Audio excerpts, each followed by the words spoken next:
Construction La Vérandrie est fier de s'associer à TVC Basse-Lièvre pour vous présenter l'Informel. Chez Construction La Vérandrie, vos projets nous habitent depuis maintenant 20 ans. Pour en connaître davantage sur tous nos modèles, visitez constructionlavérandrie.com.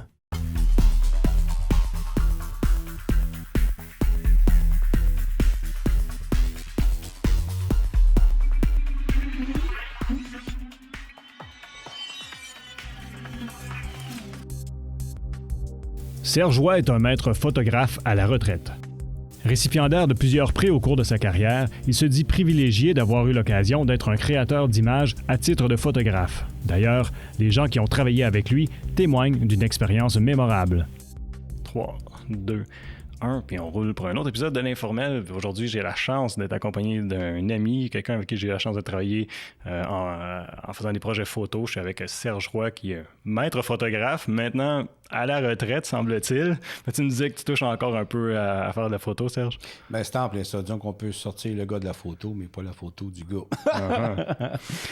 Puis, c'est drôle parce que quand j'ai appris que tu avais pris ta retraite, je n'ai même pas entendu parler. J'étais surpris un peu. La dernière fois que je t'ai vu, j'étais en forme. Tu avais l'air encore d'avoir toute ton énergie puis ton enthousiasme à faire de la photo. Qu'est-ce qui t'a amené à prendre la décision d'arrêter? Oh, une question de vie puis de mort. À ce point-là? Ben, disons, en gros, c'est que j'ai eu plusieurs gens dans mon entourage qui étaient peu importe le domaine, parce que c'est pas le domaine qui détermine quand la maladie vient te chercher ou quoi que ce soit, mais je me suis rendu compte que beaucoup de gens dans mon entourage, ça tombait comme des dominos. OK, ça devait te réfléchir. Là. Fait que là, je me suis dit, bon, OK, parce que mon domaine exige... C'est pas... Mon travail, si je l'appelle un travail, c'est pas un travail parce que c'est tellement du plaisir à le faire. C'est pas considéré comme un travail. Mais par contre, c'est que ça t'encapare 7 jours par semaine, 365 jours par année, parce que tu sais jamais qu'est-ce qui va se présenter, de quelle façon ça va se présenter, puis quand ça va se faire. Par contre, je me suis rendu compte que des fins de semaine en famille, c'est quelque chose que j'ai pas vécu souvent. Ça, c'est la première. La deuxième... en étant donné un photographe, j'étais multidisciplinaire, donc je touchais autant l'architecture que la mode, etc., etc. Donc, je couvrais un grand nombre de domaines, et puis de plus en plus qu'on avance, de moins en moins les personnes avec qui qu'on fait affaire ont une formation ou une connaissance de c'est quoi la photo. Sont rendus plutôt des gestionnaires de budget qui doivent rentrer un programme de publicité ou quoi que ce soit dans un budget, et donc tu passes ton temps à éduquer ton client. Et je me suis dit, non, je n'ai pas d'éducation à faire. C'est que si tu vois ce que je fais, tu vois que ça peut rentrer dans ton domaine où je peux donner une valeur ajoutée à votre produit ou whatever, qu'est-ce qu'il fallait que je fasse, on y va. Mais il faut être carte blanche. Fait que là, je me suis rendu compte qu'on n'a plus cette qualité-là, malheureusement, de personnes en charge de projet. Mais le fait aussi, j'imagine que si tu étais obligé de faire tout ce processus-là d'éducation, puis d'être obligé de quasiment vendre ce que tu veux faire, ça a dû nuire aussi au côté créatif de la chose. Mais c'est en plein ça, puis ça grugeait mon énergie, puis à un moment donné, j'ai dit, j'ai plus besoin, dans le fond, ça devenait... Là, ça commençait à devenir un travail. Fait que là, je me suis dit, bon, mais garde.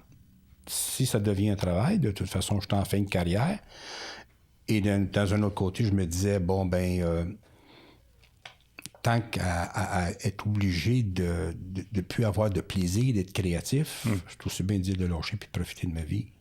Ça me fait penser que sur ton site web, il y a un lien bien discret d'une vidéo qui a un certain Alan Watts qui parle...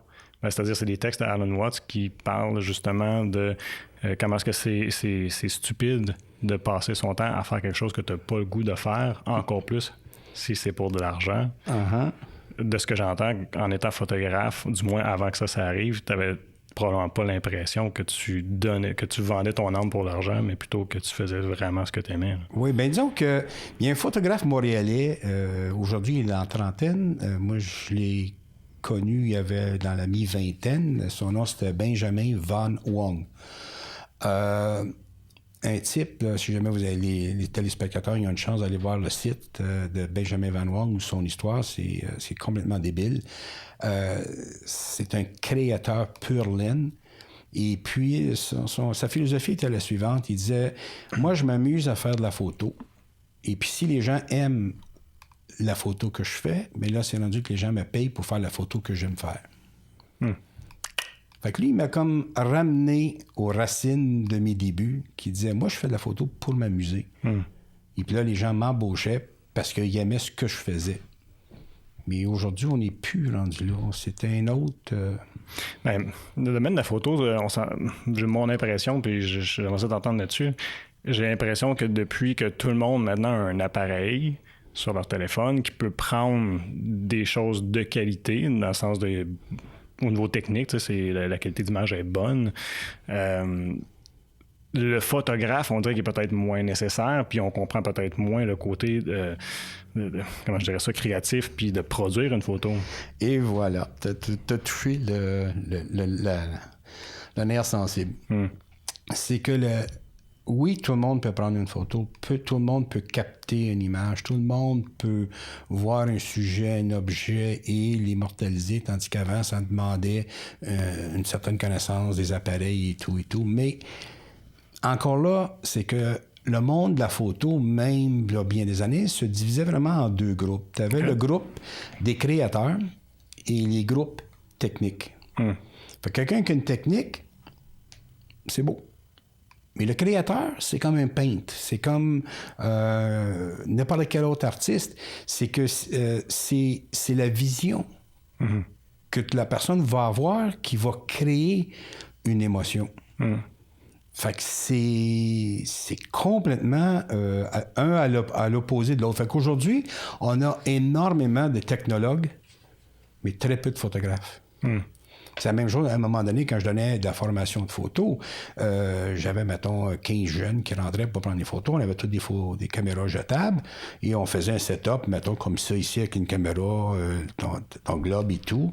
Là, on dit, OK, prends la photo. Fait qu'il y en a un qui clique, prend la photo. Bon, OK, qu'est-ce qu'on fait après? Mettre ta caméra sur le coin là, le deuxième arrivait, peut-être, là, il se couchait à terre, il essayait de pogner la table pour faire une perspective avec les lignes. Bon, il snappait, mais il le faisait de façon intuitive. Fait que là, toi, mets ta caméra sur cette table-ci. Quand j'avais fini de faire tous les tests, tout ça ici, OK, je vous prends entre les mains. Tout ça ici, je gratte. Je ne m'occupe pas de vous autres, pas parce que vous n'êtes pas bons. C'est que vous allez faire des excellents techniciens. Mais vous n'avez pas l'œil de l'imagination. Fait que là, quand tu regardes un peintre qui regarde, qui est capable de dire... j'ai eu la chance de faire la biographie, les photos de la biographie de Louis Bocard, qui est un maître paysagiste. Okay.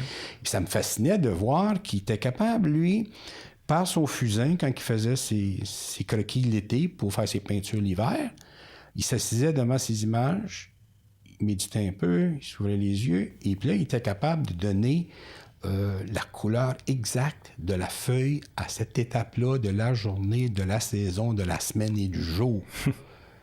Ça, là, entre toi et moi, dans toute la palette des verts, comment est-ce que tu fais pour faire ça? Ben, c'est là qu'il y a une ligne à tirer. Et dans la photographie, c'est la même chose. Tu as les photographes qui vont se poser la question, le pourquoi de la photo. Puis tu as l'autre qui va se poser la question, comment je la fais? C'est de là que le technicien va trouver comment la faire. Celui qui va le créer, c'est lui qui va se dire, pourquoi je prends cette photo-là? Le sujet que j'ai en avant de moi, c'est quoi que je veux aller capter? Qu'est-ce qui fait qui a attiré mon regard? Puis d'être capable de le mettre sur la pellicule. Puis qu'est-ce qui m'a aidé à faire ça? C'est que dans mes débuts, j'avais eu l'occasion de travailler avec une personne qui était aveugle. Okay. On s'en va vraiment dans les opposés, là, la photographie et l'aveugle, un qui ne voit pas, puis l'autre qui voit tout. C'est clair. Mais cette personne-là m'avait mis en contact avec un marchand d'art. Okay. Et puis, il voyageait, lui, dans la planète. Fait que si tu voulais avoir un Picasso Intel, bien, lui, il te le trouvait, puis il essayait de te négocier le prix, puis de te mettre en contact, etc. Fait qu'à un moment donné, vu que je m'occupais d'une personne qui était aveugle, il m'a dit, c'est quoi que tu veux faire dans la vie, toi? Fait que j'avais dit de la photo. Ah, il dit, t'as-tu un portfolio? Mais j'étais jeune à l'époque. Un portfolio, c'est quoi ça? Puis il dit, as-tu des photos que tu as prises? J'ai dit, oui. Fait que là, je montre les photos. Il dit, ta composition, tout ça, elle est belle. Mais tes photos manquent de profondeur. OK, je dis, profondeur. Ben, regarde bien. Tu es avec une aveugle? Tiens-toi avec les aveugles pendant 1 an, 2 ans, si tu es capable. Ils vont te donner une vision de qu'est-ce que c'est que la force de l'intérieur d'une personne, de peu importe quoi, d'une vision différente que de te fier à l'illusion de le matériel qui est en avant de toi. Fait que je me suis tenu avec les aveugles, et puis eux pouvaient te parler, quasiment dire que tu dois être blond, toi tu dois avoir les yeux bleus, tu dois être mince. Juste par ce qu'ils entendaient de ta personnalité. Oui, c'est ça. Fait qu'il y avait une écoute autre que de se laisser tromper par l'œil. Fait que ça m'a énormément aidé à aller chercher le pourquoi je prends ma photo. Fait que là, lorsque je regardais quelqu'un, ben, j'observe tout ce qu'il fait comme geste, puis là, ça me détermine. Je vais vous donner un exemple. C'est quand tu fais un mariage, c'est plein de monde qui prennent des photos de mariage. Absolument. Ils ont toutes des caméras. Ils ont toutes des cell phones. Quand la mariée tient le marié par la main, il regarde le curé en train de faire son sermon. Admettons qu'on prend cette religion. Et puis là, les deux sont intenses. Là, on sent qu'il y a une émotion qui est en train de se bâtir. C'est les aveugles qui m'ont enseigné ça. Là, tranquillement, la mariée et le marié, les 2 pouces, se tournent ensemble parce qu'ils se tiennent la main. Fait que ça me dit qu'il y a une émotion qui s'en vient. Elle est réelle. Parce que là, ça se bâtit. Puis finalement, ils sont plus capables. Ils se regardent tous les deux. Cette photo-là, elle est réelle. Si je te dis, je vais prendre la même photo. OK, mettez-vous ensemble, asseyez-vous sur la chaise, regardez-vous, puis dites-vous, je t'aime. Je t'aime, clic. Laquelle des 2 photos va parler? Pourtant, les 2, c'est la même image, mais pas pris de la même façon. Fait que c'est pour ça que le pourquoi j'ai pris cette photo-là, parce que l'émotion se bâtissait, puis au moment où l'émotion éclate, comment je te dis ça, donc?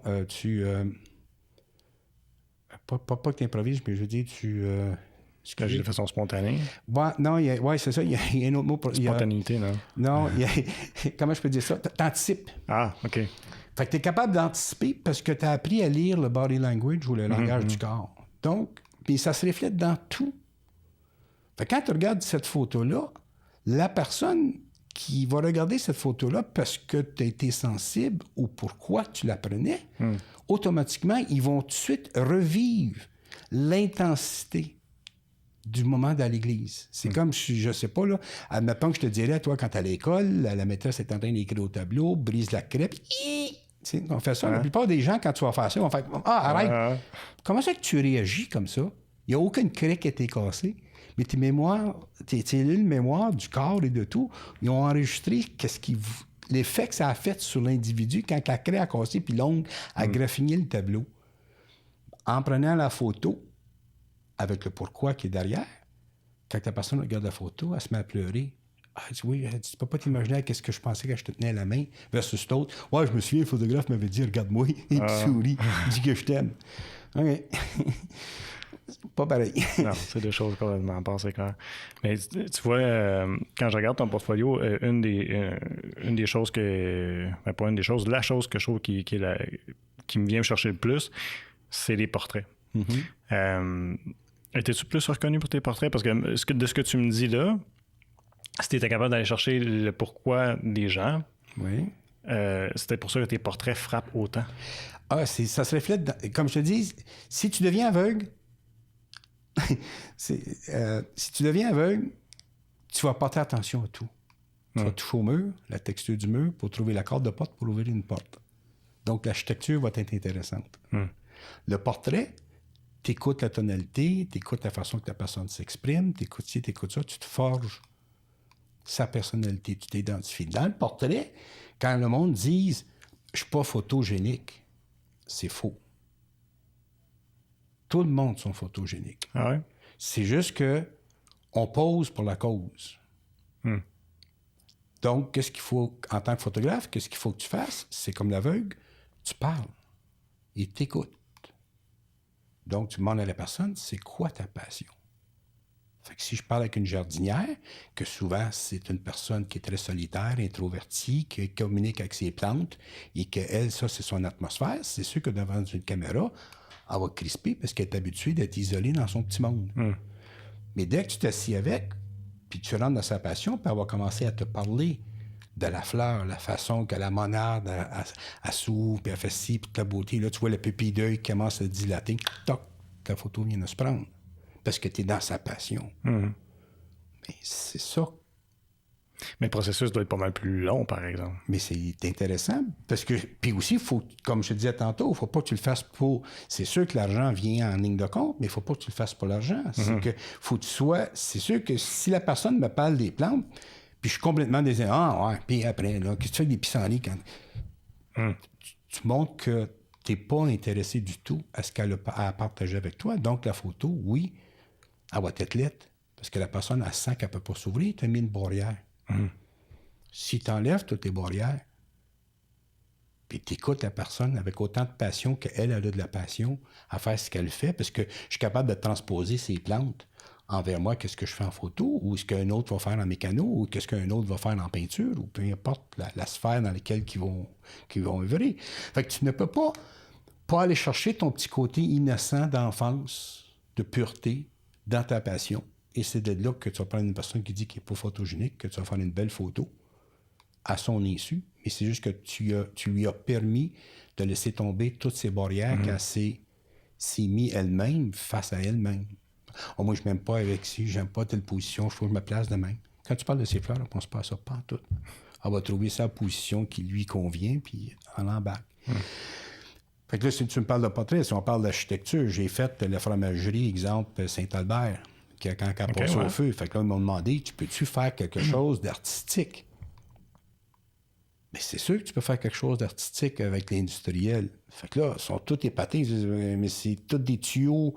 Ouais. Mais entre toi et moi, là, il y a quelqu'un, quelque part, qui a dessiné chaque tuyau pour qu'il y ait toute une demi-pouce, une à côté de l'autre, tout bien synchronisé, tout bien symétrie, tout ça. Fait que là, quand tu t'assis à terre pour prendre cette photo-là, bien là, je me mets dans la peau du designer qui a pris le temps de faire un chef-d'œuvre en tuyau.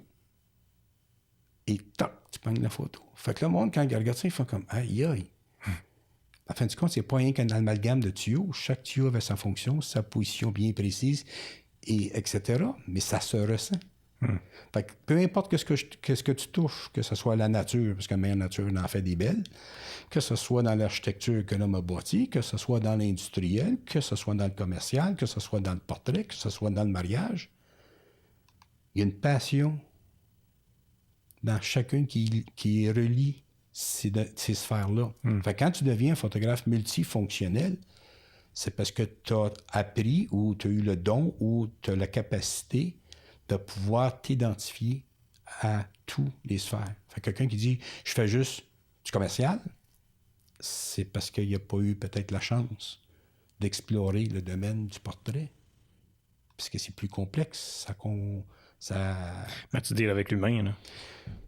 C'est ça. Fait que c'est plus complexe. Ouais, c'est très, très complexe. Ouais. Mais moi, je trouve c'est ça qui était patent, parce que c'est pas long d'aller chercher la passion d'une personne. Mais c'est-tu déjà arrivé que tu n'as pas été capable, par exemple? Tu sais, que quelqu'un est tellement... avec tout le bon vouloir, a voulu faire... moi, j'ai un projet photo, puis que finalement, peut-être d'aller chercher ça. OK. Disons que je dirais pas non. Je dirais pas que j'ai pas réussi. OK. C'est juste que ça se déroule pas toujours de la même façon. Parce qu'il y en a des gens qui sont forts de caractère. Fait que je vais te donner 2 exemples qui sont complètement un opposé de l'autre. J'avais une écrivaine qui me demande de faire son livre, sa couverture de livre, avec son portrait qui comptait sa vie. OK.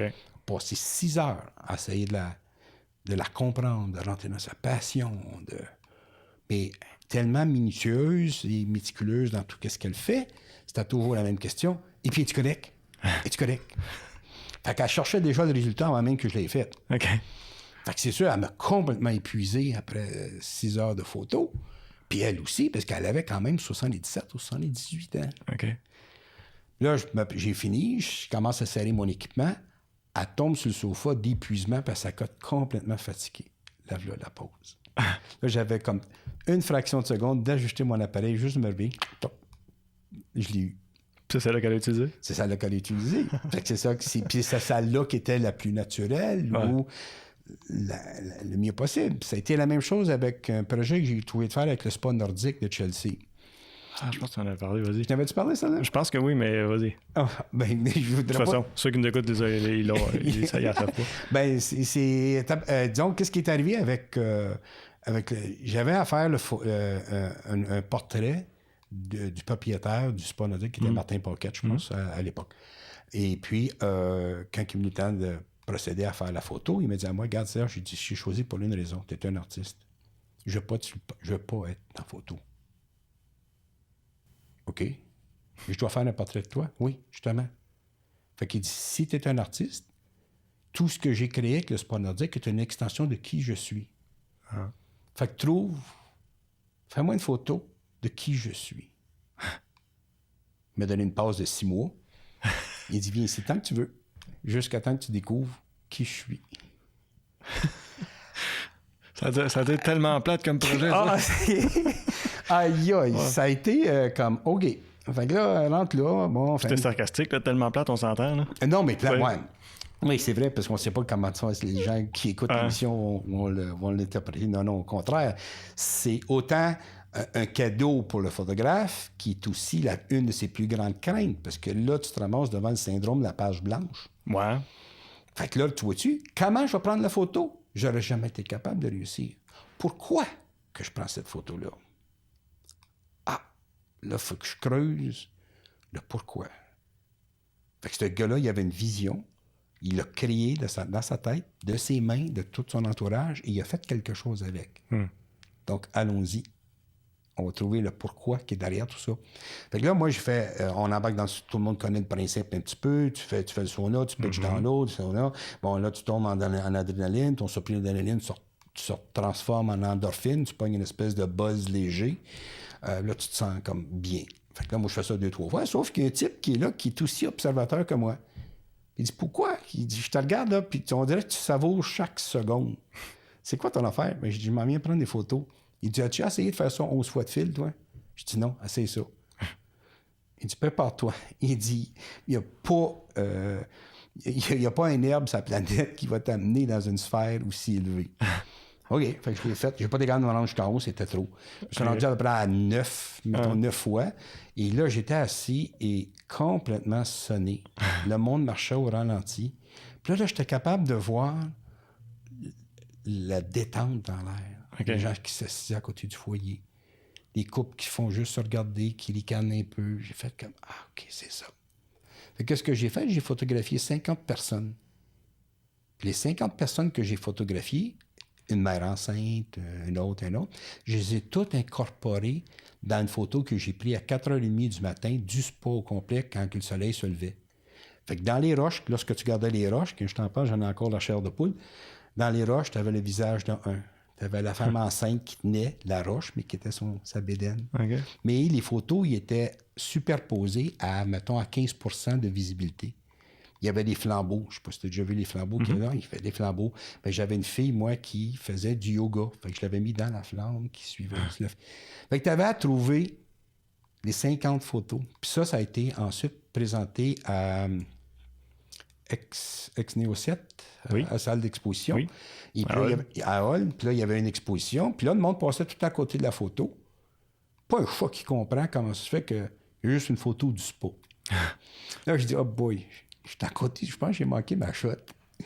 Ben non, Martin, il arrive, il regarde. Hey! Il dit, quand on a mis combien de personnages, je dis là-dedans? J'ai fait comme, OK, il l'a compris, celle-là. Fait que là, il a commencé avec un papier, puis il a commencé à les noter. Fait que c'est sûr que ça attirait l'attention. Fait qu'une autre personne est venue, c'est quoi tu fais? Ben, regarde, on va jouer à Où est Charlie? Il y a 50 personnes dans la photo. Ben, voyons donc, toi. Il était 1h30 du matin, c'était supposé de fermer à minuit. Puis les gardiens, ils ont resté là. Puis le monde s'amusait tout à essayer de trouver les 50 personnages. Ben, c'est... Tu vois-tu les... Comment... Excuse-moi, je ne sais plus où je m'en allais avec ça. Mais c'est ça de chercher le pourquoi, puis où ça va t'amener. C'est ça. C'est là que tu t'en allais. C'est là que je m'en allais. Fait que, non, c'est... Fait que des projets durs, c'est ça que tu me disais tantôt, c'est ça. Excuse-moi, ta première question était, t'as-tu déjà eu ou est-ce que tu n'as pas été capable? Non, tout est faisable. Mais il s'agit aux photographes de comprendre, comme je te disais tantôt, je sais que je reviens toujours sur ce mot-là, le pourquoi. Le pourquoi. Trouve le pourquoi, puis tu vas le trouver. Tu sais, comment ça se fait que ça m'est arrivé? Non, pourquoi que ça m'est arrivé? Ah! Tu vas trouver bien des solutions à tes problèmes en se posant cette question-là. Puis en tant que photographe, comme je te disais tantôt, c'est les gens qui étaient handicapés visuellement qui m'ont permis de voir ce que les gens ne voient pas. Tu te souviens-tu y a-tu une fois que tu es arrivé sur un projet puis que tu as fait le constat toi-même de dire « Ah, là, j'ai compris. » Tu sais, j'ai passé du temps avec des personnes aveugles, puis là, tu es arrivé à un projet photo que ça a cliqué comme ça. Oh my God. Mettons, ma vie a été de même. Ma vie a été une espèce de... Tu sais, tu prends une boîte de casse-tête de 5000 morceaux, puis tu le pitches à terre. Là, quand tu nais, je sais pas à quel âge, mettons 1 an, 2 ans, 3 ans, tu viens de prendre ta première pièce de ton casse-tête, que ta vie va se former. Si tu pognes un morceau de casse-tête qui a une surface plate, c'est pas pire. Ta lignée est déjà commencée, que tu es capable d'aller chercher toutes tes lignes plates. Quand tu pognes celui du milieu, là, c'est quoi qui m'a entouré de ça? Fait que disons que ma vie a toujours été comme ça. Je savais pas quel morceau allait où avec quoi. Mais une chose que j'avais compris, c'est que ce morceau-là, il n'arrivait pas pour rien. Que dans pas grand temps, le deuxième morceau était pour venir se greffer. Le troisième morceau était pour se greffer. Puis tranquillement, le puzzle de ma vie s'est bâti pour comprendre que, bon, regarde, casse-toi pas la tête comment je vais le faire. Mais pourquoi que je dois mettre la pièce là, puis ça semble comme ça? Je sais pas, je t'avais compté, tu sais, quand je sais que ça peut avoir de l'air, je saute du coq à l'âne. C'est correct, moi j'aime ça de même. OK, fait que, écoute, si je regarde la photo, la photo, la raison pour laquelle j'ai commencé ça, c'est pas moi qui ai voulu ça. À quelque part, c'est mon père, parce que j'avais le nez fourré partout. T'es un curieux. Puis je dérange. Fait que là, il dit, bon, on va te déranger, mais dans une atmosphère contrôlée. Fait qu'il m'a initié à une chambre noire dans l'imprimerie dans laquelle il travaillait. Regarde-moi cette idée-là. On va continuer dans le fond de ton origine avec ton père. Je vais juste prendre quelques minutes, mais quelques secondes plutôt, pour dire merci à tout le monde qui nous ont quittés sur TV Sébastien ou à ma TV Outaouais. Vous pouvez suivre le reste de l'entrevue. Je pense qu'on fait juste commencer. On va du fun à continuer de jaser de photos puis des projets de Serge. Vous pouvez suivre le reste de l'entrevue sur la chaîne YouTube de TV Sébastien. Vous pouvez juste vous rendre au www.tvc.qc.ca. On est aussi sur iTunes, Spotify et puis SoundCloud si vous voulez écouter la version balado-diffusion. Je vous invite à vous inscrire sur nos différentes plateformes web. Vous allez pouvoir suivre toutes les émissions de la saison. Merci beaucoup. Donc, ton père, environnement contrôlé. Environnement contrôlé. Ben, là, naturellement, il a piqué ma curiosité en étant un gars curieux. Quand il a pris le premier négatif. Il l'a projeté sur une feuille de papier, pris le papier, mis dans l'acide. C'est comme de la magie, le premier enfant. Et là l'image a apparu, j'ai dit « Oh boy, c'est quoi ça? » Là, j'étais rendu, je passais plus de temps dans la chambre noire qu'avec mes amis, parce que j'étais trop fasciné, je voulais toujours pousser, à un tel point que je me suis dit « Je pense que je vais faire de la photo. » Puis là, t'avais quel âge? Je sais pas si tu l'as dit. J'étais pas vieux, j'avais 12 ans. OK. En entour de 12-13 ans, là, je me souviens pas de l'âge, c'est une affaire que j'ai jamais tenu track.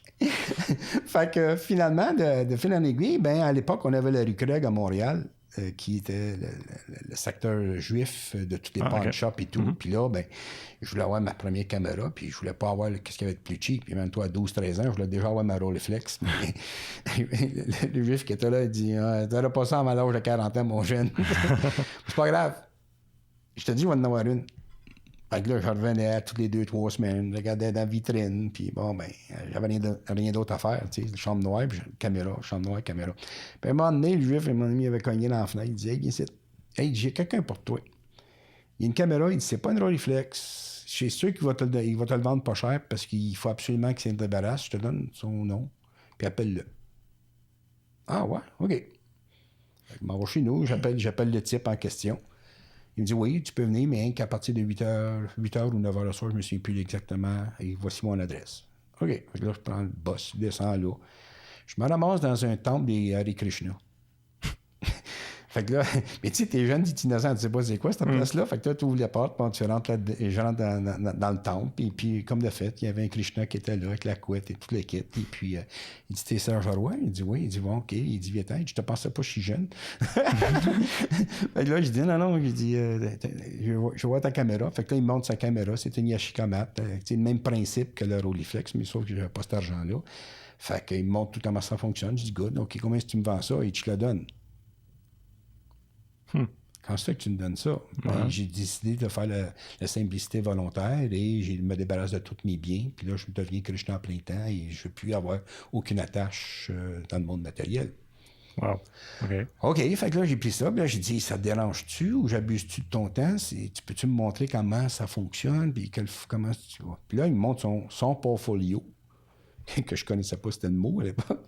Il montre toutes les photos. Le gars, c'était un grand photographe de New York qui était dans la mode. Ah, ouais. Et moi, j'étais comme, OK. Là, il a commencé à m'enseigner tranquillement. Puis les soirs que je pouvais, je descendais. Là, il me disait, regarde, on va faire ça, on va faire ça. Là, il me montrait le côté artistique, qu'est-ce que c'est que prendre une photo avec les flammes multiples. En tout cas, pas quelque chose qu'il m'a montré. Là, à un moment donné, il dit, hey, Serge, j'ai dit, t'es vraiment une vraie petite fouine. Il dit, j'ai un marché à te proposer. Il dit, ça te tente de vivre une expérience, tu viendras avec moi, puis il dit, on va vendre de l'encens pendant 2 semaines devant l'université de McGill avec les Krishna et le tambour. Et puis, si tout fonctionne, je vais te faire vivre une expérience que tu n'oublieras pas. Et tu t'embarques-tu? Ben, j'ai dit, il faut que j'en parle à mon père. Avec ça, mon père n'était pas trop hot à l'idée. Tu sais, t'as 13 ans. Là. Pas, là. T'en vas 2 semaines de temps à vendre de l'encens devant l'université de McGill. Mais en tout cas, pour faire une histoire bien courte, fait que là, il m'appelle le soir. Il dit, tu sais, le spécial que je t'avais offert, il dit, c'est là. Il dit, il faut que tu sois ici dans 1h30. Il dit, on s'en va quelque part. Okay. Correct, je descends à Montréal, on embarque. Je me suis ramassé au Bed-In avec John Lennon et Yoko Ono. Hein? Oui. Ah, ouais. Et voilà le premier, je pourrais dire, morceau de puzzle de ma vie qui commence. Fait que là, je suis là avec les Krishna, parce que les Krishna étaient des grandes amies des Beatles. C'est pour ça, d'ailleurs, que George Harrison a fait la chanson My Sweet Lord, puis il t'entend Hare Krishna, Krishna, Hare en arrière-plan tout le temps. Et puis c'est-à-dire John Lennon, il était bien ami avec les Krishna. Fait que là, on avait, je me souviens plus, c'était comme 2 heures dans la chambre, donc on a chanté le chant de Krishna. Assis à côté de moi, il y avait, que je connaissais pas à l'époque, il y avait Goujon de Radio Cannes. Je cherche son premier nom, je me souviens plus, celui qui avait les cheveux gris. En tout cas, tu sais, du monde que plus tard, tu fais comme, OK, mais à l'âge que j'avais, j'étais aucunement conscient du moment que je suis en train de vivre là. Je suis bien trop jeune. C'est quand je suis arrivé chez nous le soir, mon père dit, t'étais où? Ben, j'ai dit, j'étais à un grand hôtel à Montréal avec les Krishna. Qu'est-ce que tu faisais là? Ben, je dis, j'ai chanté Krishna avec John Lennon et Yoko Ono. Oh, wow. Hey, là, il faut m'en raconter un autre. Fait que, et voilà. Et, mais même là, aujourd'hui, t'as pas tout le monde qui croit cette histoire-là. Ben, ils sont libres de le faire. Moi, je sais qu'est-ce que j'ai vécu. Oh, ouais.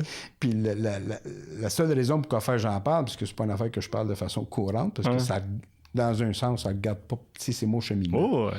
Et puis, c'est pour te dire que c'est le premier morceau du puzzle de ma vie. Après ça n'a jamais cessé de se greffer. Fait que là, tu sais, une autre affaire qui m'arrivait, j'y vais. Puis c'est pour ça que je suis capable de comprendre l'innocence. Quand je te disais, j'essaie d'aller chercher l'innocence de cette personne. Parce que tant qu'aussi longtemps que tu es innocent, on dirait que tu es capable de voyager dans toutes les sphères. Parce que tu pars pas avec un préjugé, tu pars pas avec une idée, comme quand on a commencé tantôt l'interview, on s'est dit, garde, je veux rien savoir qu'est-ce qui va se passer, on va tout de suite jumper dans le vif du sujet, puis on va voir où est-ce que ça va nous amener. Fait qu'on est loin de la photo dans un sens, mais vous êtes dans la vie d'un photographe qui est dans un autre domaine. Et le pourquoi qu'on dit tout ça, on ne sait pas qui nous écoute, puis qui ça va inspirer, ou qui ça va toucher, ou il va dire, hey, moi aussi, j'ai déjà vécu, donc je dois persévérer à laisser les choses arriver comme qui se présentent. Et, ben le pourquoi. C'est sûr qu'il y a quelqu'un quelque part que ça va toucher. C'est ça. Moi, c'est là-dessus que... C'est pour ça que je te dis, OK, qu'il y en a qui croient, qui ne croient pas, moi... C'est juste drôle parce que c'est une histoire quand même invraisemblable. C'est que ce n'est que là quelques années, quand j'ai commencé à faire mon bilan, J'ai dit, c'est spécial. Tu sais, ça a toujours été un qui embrique dans l'autre, qui embrique dans l'autre, qui embrique dans l'autre. Tu sais, quand j'ai fait le spa nordique, tu sais, le spa nordique, Martin m'avait offert de faire une exposition de photos-là pendant une période d'un mois. Hey, qui rêve pas d'avoir toutes ces photos affichées là? J'appelle, puis je dis, OK, ça fait un mois. Il dit, ouais, pourquoi tu m'appelles? Ben là, il faut que j'aille ramasser les photos. Je dis, non. Tu laisses ça ici. Il dit, ça intrigue le monde. Il dit, le monde arrête, puis ça... Ah, OK. Fait que, tu comptes, l'exposition a duré 6 mois. Fait que peux-tu t'imaginer l'impact économique que ça a eu sur ma carrière, ce volet-là? Tout ça parce que j'ai accepté le défi de dire, je vais prendre l'extension de qui est Martin pour le faire. Et tout ça, ça a amené sur une autre plateforme. Bien des gens ont dit, hey, comme, il est malade, ce gars-là. Moi, je suis de prendre un portrait, tu ne vas pas faire un portrait, trouver quelqu'un. Admettons. Fait que c'est ça. Mais as-tu l'impression, parce que tu nous donnes l'impression que tu as comme laissé aller les choses, puis que les pièces se sont un peu montées, comme si on parle de ton parcours, les pièces se sont comme montées un peu par le hasard, par les opportunités et tout ça. Puis souvent, pourtant, moi, je dis souvent ça, puis ma conjointe en témoignerait qu'il faut que tu crées des opportunités. Oui. As-tu eu besoin de les créer ou ben non, ça a toujours été comme ça, les choses sont tombées dans les mains comme ça? Bien, je dirais, le créer, c'est d'avoir l'ouverture d'esprit. De dire oui, j'imagine. Si mon père m'aurait dit, tu y vas pas, je l'aurais confronté. Ouais. J'ai dit, déjà cet âge-là? Oui. Ben, c'est pour ça qu'il me gardait sous garde protégée, quasiment. Parce qu'à un moment donné, il dit, je sais jamais où est-ce que tu t'en vas. Ben non, tu peux pas le savoir. Même moi, je le sais pas. Mais sauf, je m'aperçois là, que plus que je laisse les choses se manifester par eux autres mêmes et puis que je les suis, la seule chose que j'ai fait, par contre, c'est que je me suis jamais entêté. Ça veut pas? Correct. Il y en a d'autres qui disent, ouais, il faut que tu persévères. Je dis pas non. Peut-être pour toi. Je sais pas qu'est-ce que chaque personne a à vivre pour mieux comprendre. Je me suis rendu compte que si tu as à te battre, c'est pour ça que je disais, quand on vient au début de la discussion, on parlait de photos, j'ai pas à me battre avec l'industrie pour faire valoir. Si tu cherches une publicité, si tu cherches un portrait qui va te toucher, OK, je suis disponible. Mais s'il faut que je t'éduque, le pourquoi il faut que tu me prennes, si tu n'as pas compris, si tu n'as pas ressenti dans mes photos ce que je fais, je ne perdrai pas mon temps. Là. Je ne peux pas montrer à un mouton à japper. Pas de mon temps, maudit.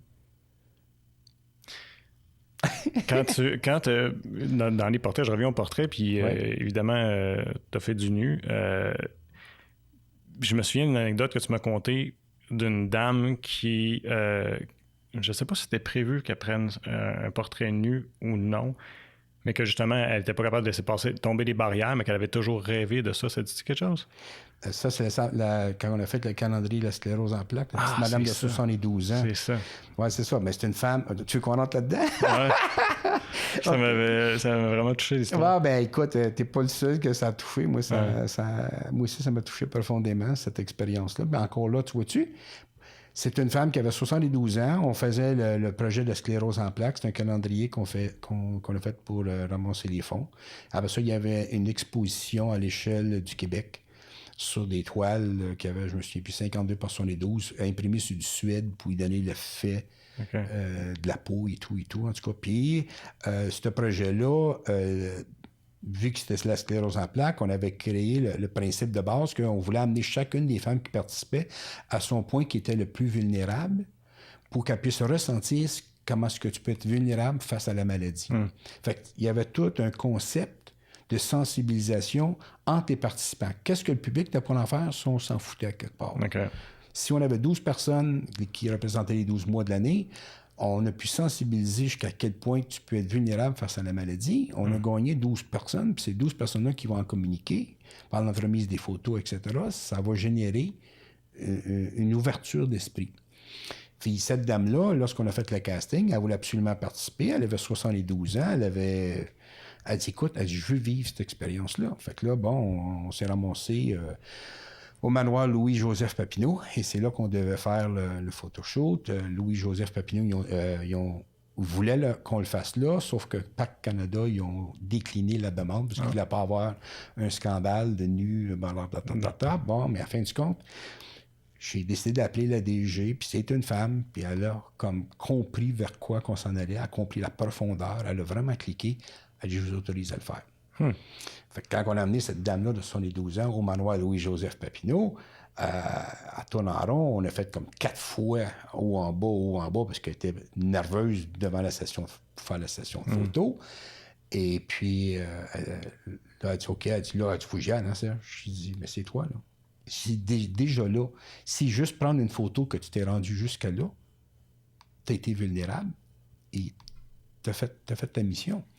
Elle dit, non. Elle dit, je vais le faire. Elle dit, il faut que je t'avoue quelque chose. Elle dit, mon mari ne le sait pas.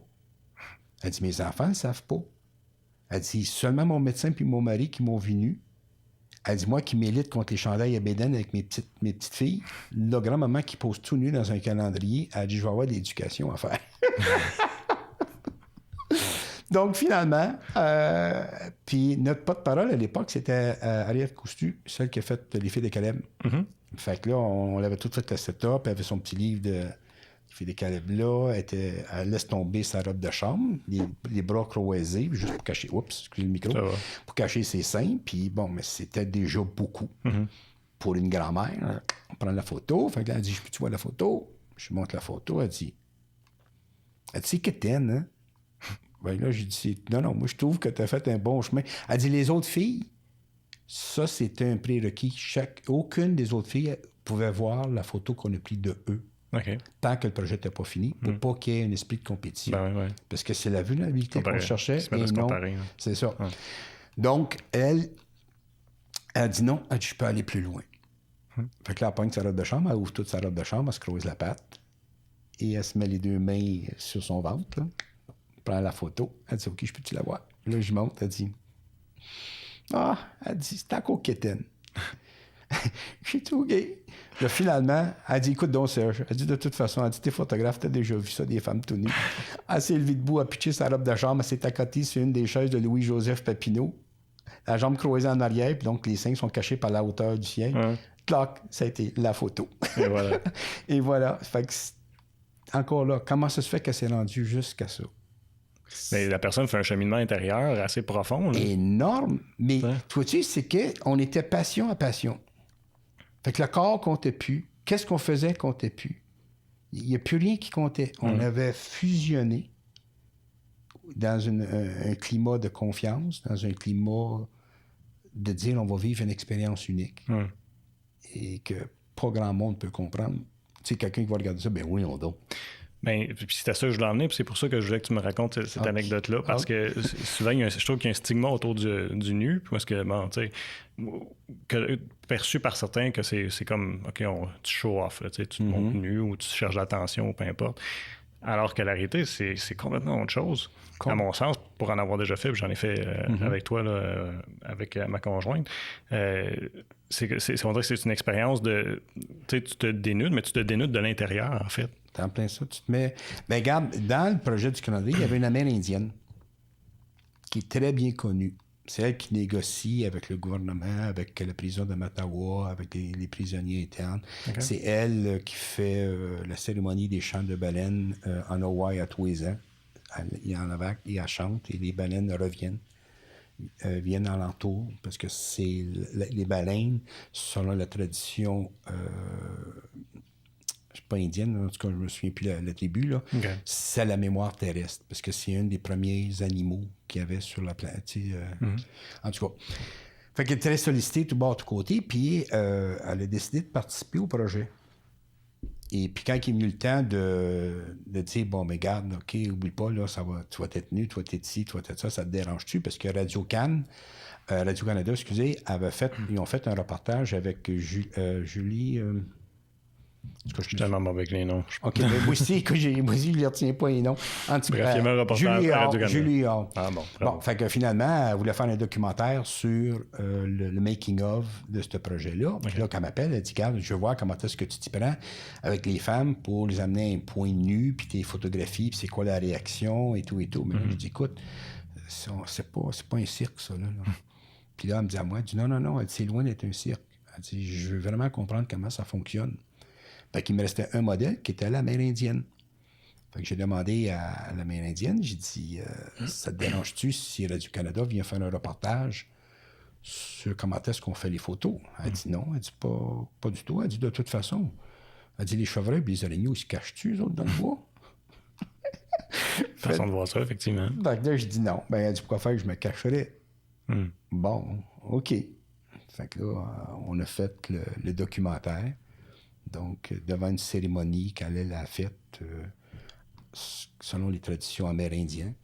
Et puis, tellement, elle voulait m'amener dans une autre sphère. Elle m'a dit, Serge, elle dit tes photos. Puis c'est documenté. Ceux qui ne croient pas, là, vous allez pouvoir le voir. Sur Radio-Canada, Radio-Canada, c'est là. Elle m'a dit à moi, elle dit, Serge, je vais t'amener dans une autre sphère.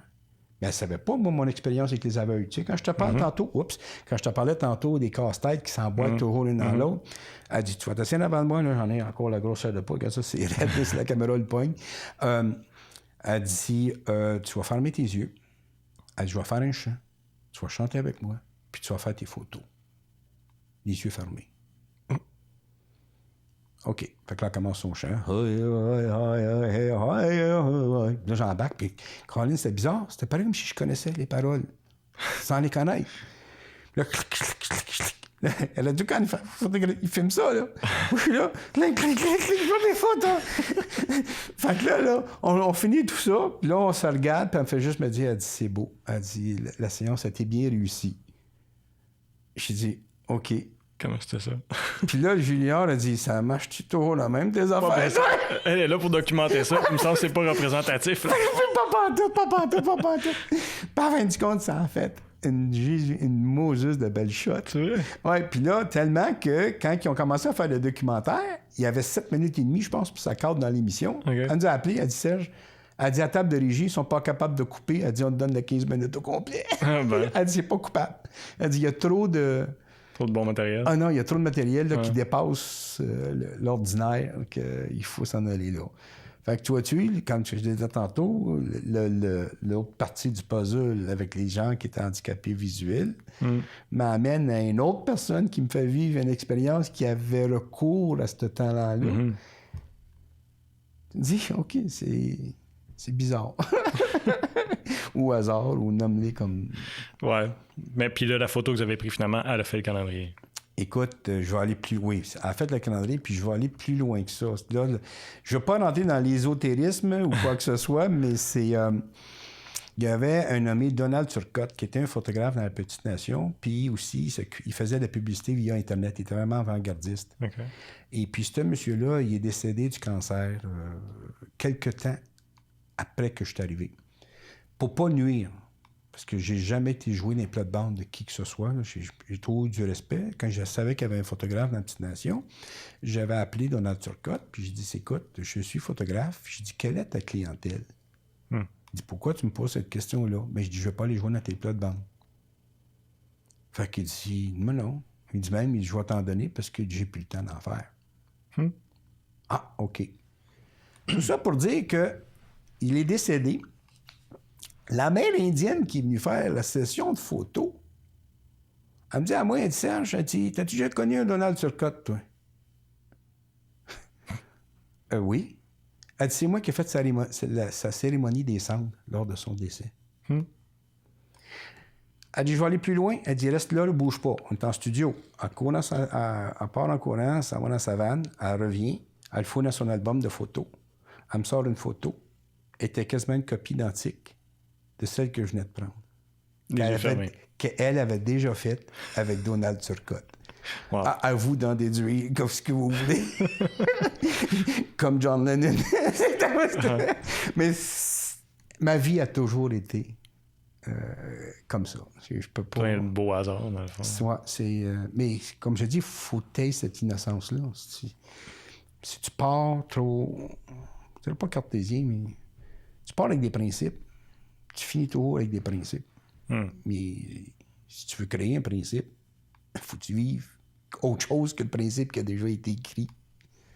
Puis je pense que de laisser aller, d'aller chercher le pourquoi de chaque chose va t'amener dans des sphères qui sont vraiment intéressantes. D'arriver comme ça dans un projet avec sans barrière puis de façon innocente, est-ce que tu penses que c'est pour ça que tu es capable d'aller chercher la confiance aussi des gens? Parce que je me souviens, tu m'as déjà parlé aussi, puis c'est l'une des premières fois qu'on s'est rencontrés. Si je me trompe pas, tu avais été photographier des moines dans un autre pays, puis je me souviens pas c'est lequel. En Inde, en Inde, bon. Puis où est-ce qu'ils se laissaient pas normalement prendre en photo, puis tu as réussi à gagner leur confiance, c'est ça? C'est ça à raconter dans le fond. Ben, c'est même dans tout, que ce soit, mettons, en Inde ou que ce soit dans le commercial ou peu importe quoi. Je dirais que la majorité des gens qui m'embauchaient avaient 100 fois plus confiance en moi que je ne l'avais en moi-même. C'est fascinant, parce que le monde te pose des questions, tu te dis, regarde, ça fait partie du côté créatif, je ne peux pas te répondre. Ça, c'était ma porte de sortie. Mais commence pas à me framer dans le sens, même pas dans une boîte. Ouais. Si tu veux, c'est ça que tu vas faire. C'est ça que je vais faire. Fait que si tu me demandes, tu t'en vas où? Si je te dis, je le sais pas, je vais créer une peur, parce que là, on vient de faire un casting, on vient de dépenser une fortune en développement et tout, et puis le photographe, il sait pas où il s'en va, ça va mal. Il faut qu'il comprenne que dans le fond, quand tu as une palette blanche, mais là, tu peux créer beaucoup plus que c'est un... Bon, c'est ça. Mais c'est pas ça qu'aujourd'hui, on l'a plus, ça. Tu n'es plus capable d'avoir la feuille blanche. Non, là, je comprends. C'est rendu que souvent, on va partir avec un principe graphique qui tout est fait en entour, puis le dernier puzzle qu'on met dedans, c'est la photo. Puis en réalité, qui devrait être l'inverse, c'est la photo qui va déterminer c'est quoi qu'on va faire. Ouais, ça a du sens. Je sais que ça a du sens, mais ça aujourd'hui. C'est pas pour tout le monde. Non, ça n'a plus de sens, parce qu'ils vont dire, ben regarde, tu sais, le graphique a fait ci, on a décidé qu'on s'en allait vers ça, on va utiliser les fonds de telle couleur, on va faire ci, on va faire ça. OK, il y a certaines bases qu'il faut qu'on puisse respecter, mais l'image par elle-même, c'est elle qui va vendre. C'est elle qui va te donner, qui va passer le message. Puis c'est pour ça que je te disais tantôt, quand tu es capable de faire... Si je dirais à mes mariés, je vais vous photographier quand vous allez regarder le curé, ils vont être sur le stress, sur le gros nerf, ils vont dire, moi, qu'est-ce qu'ils attendent de moi? Puis le nana, il n'écoute pas qu'est-ce qui se passe. Il n'y a rien qui se passe là, je viens de le tuer. Tuer le moment. Il n'y en a pas, parce que là, il y a des attentes. Fait que s'il n'y a pas d'attente, parce que tu le sais pas, mais là tu observes tout ce qui est en train de se passer. Ouais, je me suis éloigné un peu de ta question qui parlait de l'Inde, là. Hein? Oui, bien, en fait, j'avais nommé cet exemple-là parce que je trouvais que c'était pour ce qui est d'établir une confiance avec les gens, c'était pas mal le summum, là. C'est parce que les moines, eux autres, ils ont comme les moines tibétains en Inde, ou d'ailleurs ailleurs dans le monde, pour eux, c'est encore le même principe. Toi, tu sais, ça, là, c'est le résultat des Krishna que j'avais 13 ans. Parce que lui, pourquoi il m'a donné sa caméra? Il voulait se départir de ses biens. Ouais. Philosophie bouddhiste, ils veulent aucun bien. C'est pour ça qu'il passe 2 ans à faire un mandala en petite pierre et puis qu'il le jette dans l'eau. Puis ça se dissout. Il recommence pour pratiquer le détachement. Fait que moi, je l'avais à rentrer là. Mais si je comprends pas c'est quoi le détachement, je vais le juger. Il va sentir qu'il y a une barrière entre nous deux. Parce que je comprends pas ce que lui veut faire. Puis lui, il en a rien à foutre de ce que moi je pense. Parce qu'il est déjà dans le détachement. J'ai pas besoin de toi. Ah, OK. Il m'a pas dit ça, mais tu comprends la réaction que je peux aller chercher. Le côté des aveugles, j'ai la sensibilité de pouvoir ressentir. Si je m'en vais là, je m'en vais nulle part, moi, là. Fait que qu'est-ce que j'ai pu faire avec eux? C'est, en me mêlant, je me suis fait faire un habit de moine tibétain, puis incorporer tout le kit. Puis c'est ceux qui savent bien que je suis pas un moine, moi, là. Même j'en ai l'aide un avec mes yeux bridés, là. Mais à un moment donné, la curiosité, mais c'est quoi que tu veux au juste? Mais c'est que moi, je vais prendre des photos de vous autres, puis je voulais voir à l'interne qui vous êtes au naturel. Pour me rendre compte qu'ils sont toujours au naturel. Ouais, ils sont authentiques. Tout le temps, ils sont toujours comme ça. Là, Ils sont toujours comme ça. Fait que là, il m'a dit, ben c'est toi. Puis il dit, je vais pousser plus loin. C'est pour ça que c'était intéressant. Si tu manques ta photo, c'est qui va être malheureux? Pas moi. Toi, oui. Peut-être pratiquer le détachement. Mais là, ce processus-là, ça doit être long. Tu étais là combien de temps? Non, j'étais là, je pense que j'étais là 1 mois. Quand même. Puis, moi, mais je veux dire, c'est sûr que des shots sont. C'est des belles. Tu sais, quand ils sont en état de méditation ou quand ils sont devant leur tambour, boum, ils font. Il y a tout. Pour moi, c'était comme. Wow! Mais quelle expérience! Mais pour eux, puis à un moment donné, il y en a même un qui m'a accroché un soir, puis il m'a dit, gars, colle-toi ici, colle-toi avec moi à 10 heures, pour te faire vivre quelque chose. OK, fait qu'on monte sur la falaise, il est 10 heures du soir. En entour de là, comme je dis, les heures puis les noms, là, j'ai un peu de misère avec ça. On est assis sur la falaise, et puis on était à Darjeeling, sur le dessus, c'était l'Everest quasiment, qui n'est pas à la même hauteur, mais pas loin. Là. OK. Tu marches un coin de rue, puis tu n'es plus capable de souffler, tu t'assieds à terre pendant 15 minutes, parce que j'ai gagné 30 livres en 2-3 jours à cause du manque d'oxygène. En tout cas, on s'assied sur une falaise, puis là, j'étais assis avec le moine, puis là, t'as toutes des étoiles, t'as les nuages qui sont là, puis là, en dessous, on dirait que les étoiles continuent, mais c'est tous les chalets qui sont éclairés au bord de Yak.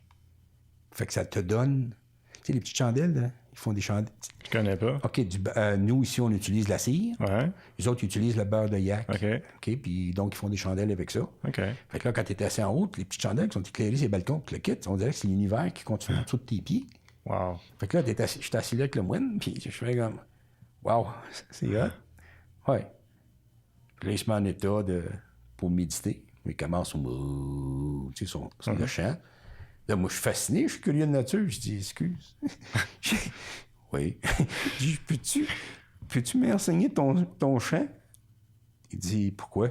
Ben, je dis, nous autres, ici, au Canada, puis tout ça, je te dis, t'en as des livres d'ici, puis des ça, puis amour, amour, amour. Puis, bon, j'ai rien contre ça, mais j'ai dit, je suis avec l'authentique, là. Peux-tu m'enseigner? Il dit, pourquoi faire? Tu vas en prendre ça? Ben, je sais pas. Je dis, je veux apprendre à méditer comme tu médites là. Fait que là, il part à rire. Il dit, vous autres, les Occidentaux, là, il dit, vous avez vraiment une drôle de version de méditer. Il dit, c'est quoi pour toi méditer? Ben, tu trouves la paix d'esprit, tout ce qu'on lit dans les livres Ariane, etc., etc. Il dit, non, c'est pas ça. La méditation, c'est bien simple. Il dit, ça se résume en une chose, de créer le plus grand espace possible entre deux pensées. Ouais, j'aime ça comme description. Je médite beaucoup, là, mais ouais. Fait que là, je dis, bon, OK. Fait que là, il dit, moi, je te donne le mantra. Om mani padme hum, om mani padme hum, om mani padme hum. Je te donne ce mantra-là, puis là, tu commences. Om mani padme hum. Oh, je me suis trompé. Tout, tu viens de tomber dans une pensée, tu t'es trompé. Je viens de donner une autre lignée de pensée. T'as-tu donné un espace entre tes deux pensées? Non. Qu'est-ce que je viens de faire, moi, là? Je viens de te nuire. OK. J'ai dit, ça a bien du bon sens. En riant, et médite là-dessus. Fait que finalement, là, fait que là, il se remet, il fait son chant. Tout d'un coup, boum, les gongs, des montagnes, de tous les monastères frappent, boum, en même temps. Hey, tu sens quasiment la terre vibrer comme ça. Ah ouais. Puis là, tous les moines commencent à chanter leur mantra en même temps. Ça résonne dans les montagnes. Wow. J'étais comme, shit, c'est bien le fun. Là, je dis, bon, OK, là, il faut que j'appelle le mantra, mais il faut pas. Là, j'ai dit, comment je vais? Là, non, fait, en tout cas, pour faire une histoire bien courte, finalement, j'ai jasé avec encore une autre fois. Et là, j'ai dit, écoute, il faut que tu m'amènes dans ton monastère. Il dit, oui, je t'invite à boire le beurre, parce qu'ils boivent du beurre, du lait chaud au beurre de yak le soir. Là. Fait que là, je dis, garde, explique-moi ton histoire de méditation, comment ça marche. Ben, il dit, garde, c'est bien simple. Et ton mental, faut pas que tu le détruis, faut pas que tu l'opprimes, faut pas que tu l'écrases. Il fait partie de toi. Et c'est le mécanisme qui permet à ton corps de survivre dans le monde qu'on vit ici. Fait que si tu veux le faire taire, il va juste riposter, je peux pas. Puis là, tu vas te battre avec ton cerveau plutôt que d'essayer d'aller chercher l'espace entre deux pensées. Fait qu'il dit, le cheminement, il faut que tu fasses, il dit, il faut que tu sois excessivement calme envers toi-même, puis que tu avoues que tu as besoin de ton mental pour survivre. Fait que tu dis, garde, tu es très utile. Parce que vu que je me suis brûlé une fois sur une chandelle, tu vas m'éviter de toucher à la chandelle. Donc, tu es une masse d'informations qui accumule depuis que je suis jeune. Mais là, je suis rendu à un point dans ma vie où je suis saturé d'informations. Je suis plus capable d'apprendre. Parce que tu es toujours en train de me protéger. Fais pas ci, fais pas ça, dis pas ci, dis pas ça. Tu es toujours en contrainte. Fait que fais la paix avec ton esprit, puis dis-lui, regarde, accorde-moi que ne serait-ce que 2 minutes sans vouloir me faire penser à ce que je dois faire pour m'amener dans une autre sphère. Puis après ça, on va parler ensemble. Mais il faut que ça soit sincère. Tu me dis ça juste pour te le dire. Fait que c'est ce que j'ai fait. C'est un méchant job. Tu dis, non, regarde, oui, je te remercie. J'ai apprécié énormément ce que tu fais puisque tu passes ton temps à me protéger. Parce que dans le fond, notre cerveau, c'est quoi? C'est un ordinateur d'informations compilées. C'est pas une intelligence. Qui roule dedans. Qui roule tout le temps. Fait que dans le fond, le problème avec le mental ou l'intelligence, nomme le nom que tu voudras, parce que tout le monde donne toutes sortes de noms, c'est que... comment expliquer ça, donc? Le problème avec le mental, c'est pas qui nous... c'est qu'il faut pas que ce soit lui qui nous contrôle. Mais c'est lui qui a pris le contrôle sur nous autres, puis c'est lui qui nous fait agir et réagir constamment. Tu sais, tu regardes juste les nouvelles, tu vas regarder une nouvelle, puis tu vas réagir à cette nouvelle-là. C'est ce qu'on t'a enseigné, en informé. Tu sais, c'est comme tu vas parler avec les Coréens, les gens de la Corée. Les Américains, c'est tous des bandits. Tu parles avec les Américains, les Coréens, c'est tous des bandits. Bien, là, il y a quelque chose, là, quelque part, qui ne clique pas. Fait que là, jusqu'à quel point que on a besoin de toute cette information-là. En tout cas, tout ça pour dire que tu fais... Puis là, quand tu médites, si la personne a dit... Quand tu as médité, puis tu as arrêté, puis là, tu reviens à toi, puis tu regardes l'heure, tu dis, crime, j'étais parti pendant 5 minutes. J'étais où? OK. Tu as eu 5 minutes d'espace entre deux. As-tu réussi à vivre ça les premières fois? Là-bas? Là-bas, oui, c'est ça. Sur le coup... Puis après ça, ben, ça devient quelque chose de quotidien. Tu peux le faire, tu sais, je pourrais le faire immédiatement là, tout en te parlant, parce que je décroche. Je veux dire, mentalement, je décroche. Et je laisse, tu sais, la spontanéité. Quand tu dis tantôt, est-ce que c'est long quand tu veux prendre une photo avec quelqu'un pour aller chercher sa passion? Je la vois pas parce que je suis dans un état méditatif. Non, quand tu es en état de création, tu es comme un état de... C'est ça. Tu es dans un état altéré parce que j'ai rien à prouver, j'ai rien à vendre, j'ai rien à collecter. Donc, le mental, lui, là, j'ai plus besoin de toi. Tasse. Mais je suis capable de dire tasse. S'il commence à me dire, ben oui, là, gars, il faut que tu payes ton loyer, là, ça fait déjà 2 heures que tu parles avec, tu commences à perdre ton temps, il est où ton créatif? Ben, ou que ton mental t'achale pendant que tu essaies d'être créatif, puis tu fais penser aux choses, le temps avance, ça coûte cher. C'est ça. Et le comment? Est-ce que je vais mettre 1,5 d'ouverture avec tant d'éclairage, avec ci, avec ça, avec ça? Ça, t'as quasiment pas le choix, par exemple. Mais je vais te poser une question. Est-ce que tu fais du cyclisme, toi? Non. Non? OK. Mountain bike non plus? Ah, OK. Je sais que tu t'en vas comme pédaler, c'est un automatisme, fait que c'est la même chose. Ben moi, je vais demander, est-ce que ton cerveau, il passe son temps à calculer qu'à chaque seconde, à chaque milliseconde, il faut que tu mettes tant de pression sur le pédalier, et il faut que tu tiennes ici, il faut que tu Non. Ah, OK, je comprends. À un moment donné, quand tu as compris ta technique de photo, c'est un automatisme. OK. Tu sais, tu regardes, puis le soleil... Tu sais... c'est pour ça que la photographie, il disait, c'était l'étude de la lumière. C'est ça. Une fois que tu as compris ta lumière, c'est quoi le problème, là? Il n'y a plus, ça devient... Ton iris, lui, là, il passe pas son temps à calculer, lui, là. Il fait tic. Fait que si tu as appris ton métier de photographe avec passion, ta caméra, là, est rendue une extension de toi-même. Il y a un photographe, là, Becker, là, je pense qu'il s'appelait aux États-Unis, là, fascinant. Lui, il tient sa caméra de main, sa photo, il brille. Je suis pas rendu là, moi. Puis regarde, là, ils sont toutes clairs, toutes balancées, la lumière dominante est là, tout est là. OK. C'était hot. Mais le gars, il shoot 200 photos par jour, puis il a du plaisir pour lui, mais c'est rendu tellement automatique qu'il se fasse pas la tête. Fait que c'est pas revenir à l'histoire du bicycle ou ton œil qui calcule-tu ton foyer? Non. Tu calcules-tu ta quantité de lumière? Non, ton iris le fait. Mais ça devient, avec une caméra, un automatisme. Tu regardes le sujet. Puis...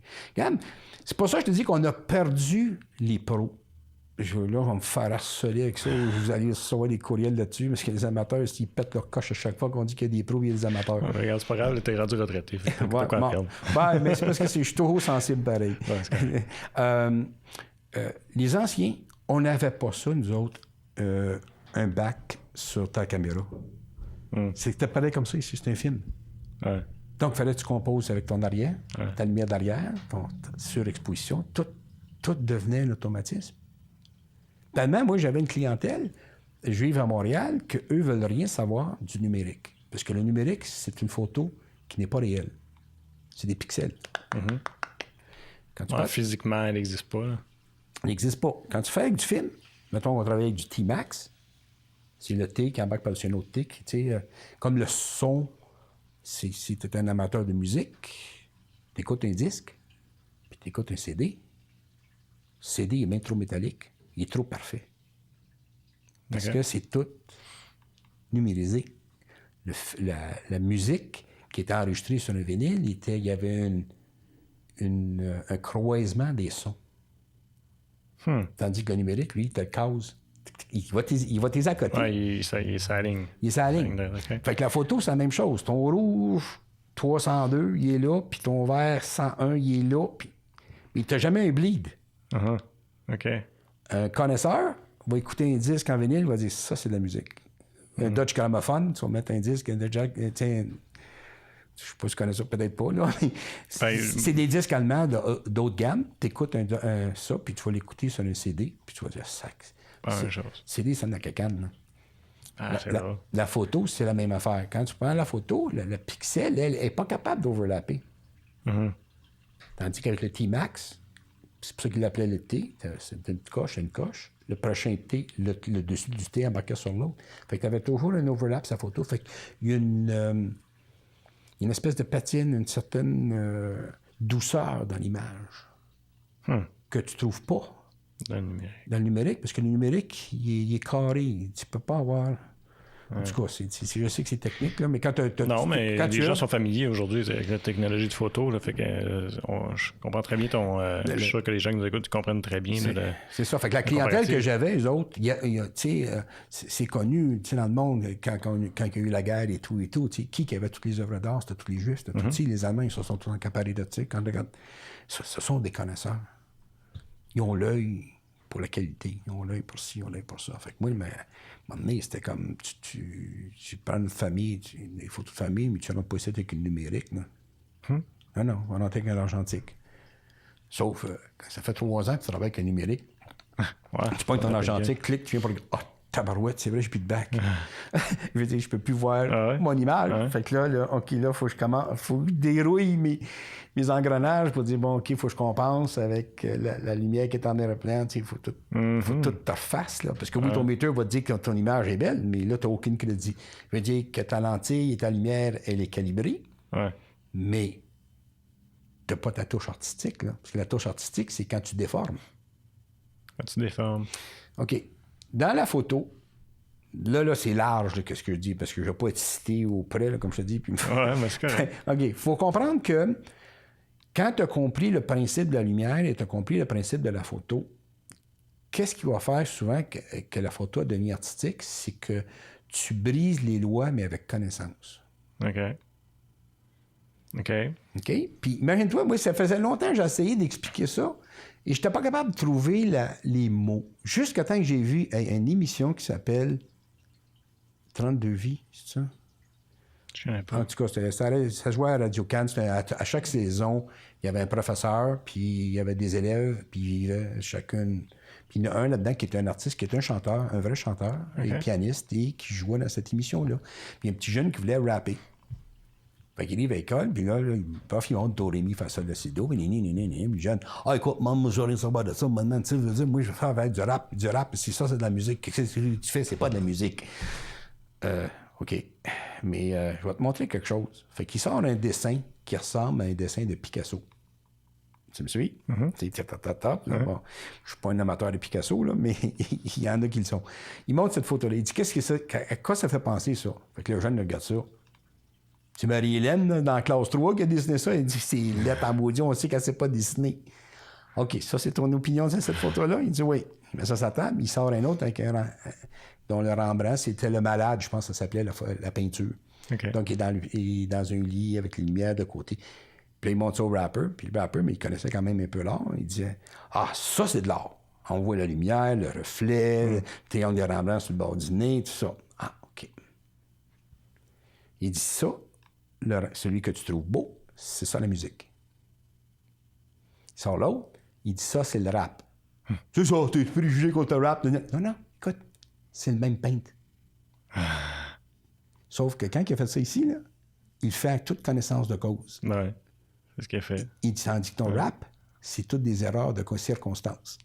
Fait qu'apprends la musique, rap après. La photo, la photo, c'est la même affaire. Apprends la photo. Apprends ta lumière. Une fois que tu as appris ta lumière, là, tu crées l'effet que tu veux. J'en ai une fois, elle m'a envoyé ses photos, puis elle me dit, il y a bien du crunch dedans, tu sais, parce qu'il y a bien des effets là, que tu peux avoir avec Photoshop, Lightroom, Special Effects, en tout cas, tu en as 1 milliard. Puis là, tu sais, c'est vraiment crunché comme image. Fait que là, elle dit, qu'est-ce que tu penses? Mais moi, ma première question, j'ai demandé, je dis, est-ce que c'est ton style ou est-ce que tu essaies de m'épater?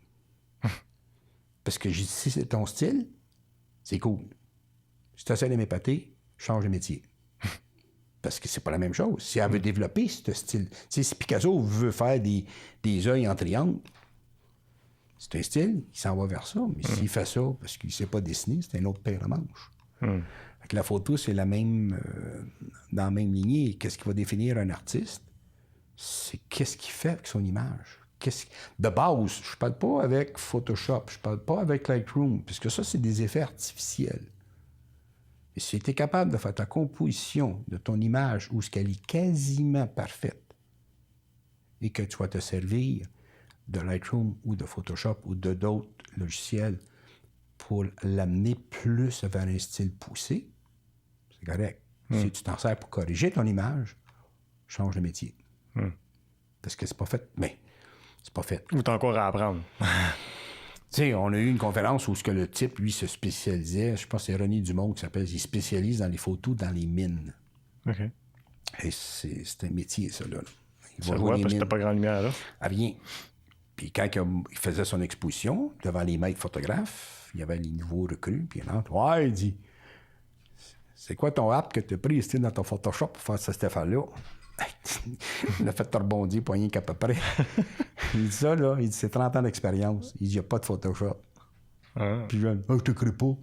Ça, c'est en fonction au 33, là, quand tu fais ci, tu fais ça. Il n'y a pas de... Encore là, tu vois le technicien, puis tu vois le créateur. Là. C'est ça. Mais quand tu es capable de visualiser vers quoi tu t'en vas, mais ça n'a pas de prix. Mais je te dis, aujourd'hui, on l'a perdu. Parce que la personne va prendre la photo, passer qu'elle va l'amener avec Photoshop vers un fini X, Y, Z. Mais elle va toujours rester une photo, en tant que je suis concerné, froide. Ça n'a pas une signature propre. Ouais, je comprends. Puis, je ne vais pas pointer du doigt personne, mais peut-être un peu l'avenue, l'intérêt pour la technologie et tout ça, peut-être qu'on délaisse un peu les plus jeunes à être justement sur une palette blanche, comme on disait tantôt, puis à être créatifs, dans le fond. On les a enlevés, tout. Ben, on le fait plus. Ben, je veux dire, je sais pas où qu'on s'en va. Tu sais, tantôt, on va partir d'une culture, parce que je veux pas nommer un peuple. On va parler d'une culture. J'ai voyagé. Je suis ramassé à un endroit, là. J'ai essayé de comprendre, parce que ça a donné que sur une route qu'on a faite, mais là, je vais vendre la mèche, là. Il y avait le mur de Chine, il y avait ci, il y avait ça, il y avait ça. Puis là, vu que je suis une personne qui observe, avant de prendre de ma photo, moi, je me suis, puis je peux passer un avant-midi, je suis calme, moi, un avant-midi, juste à observer qu'est-ce qui se passe. Puis là, je me suis dit, je serais curieux d'être invité par une de ces personnes-là, à Noël, chez eux, quand ils décident de regarder une année de photos, où est-ce qu'on a toujours la pause?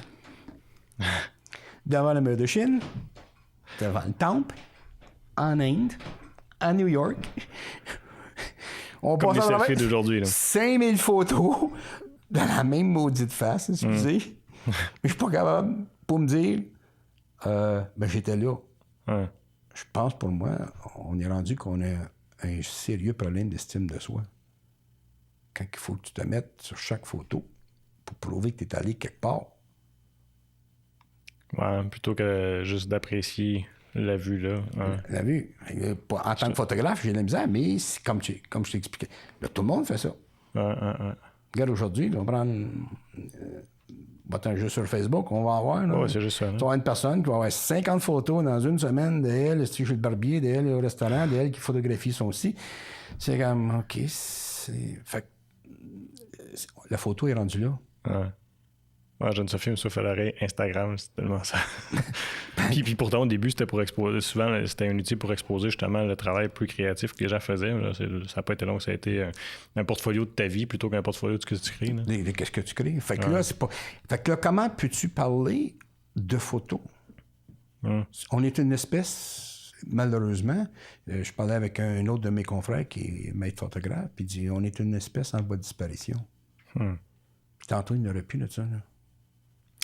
Ouais, mais j'ai envie de te relancer sur ça, dans le sens que je me dis, je pense que les créatifs, il va toujours en avoir. Oui.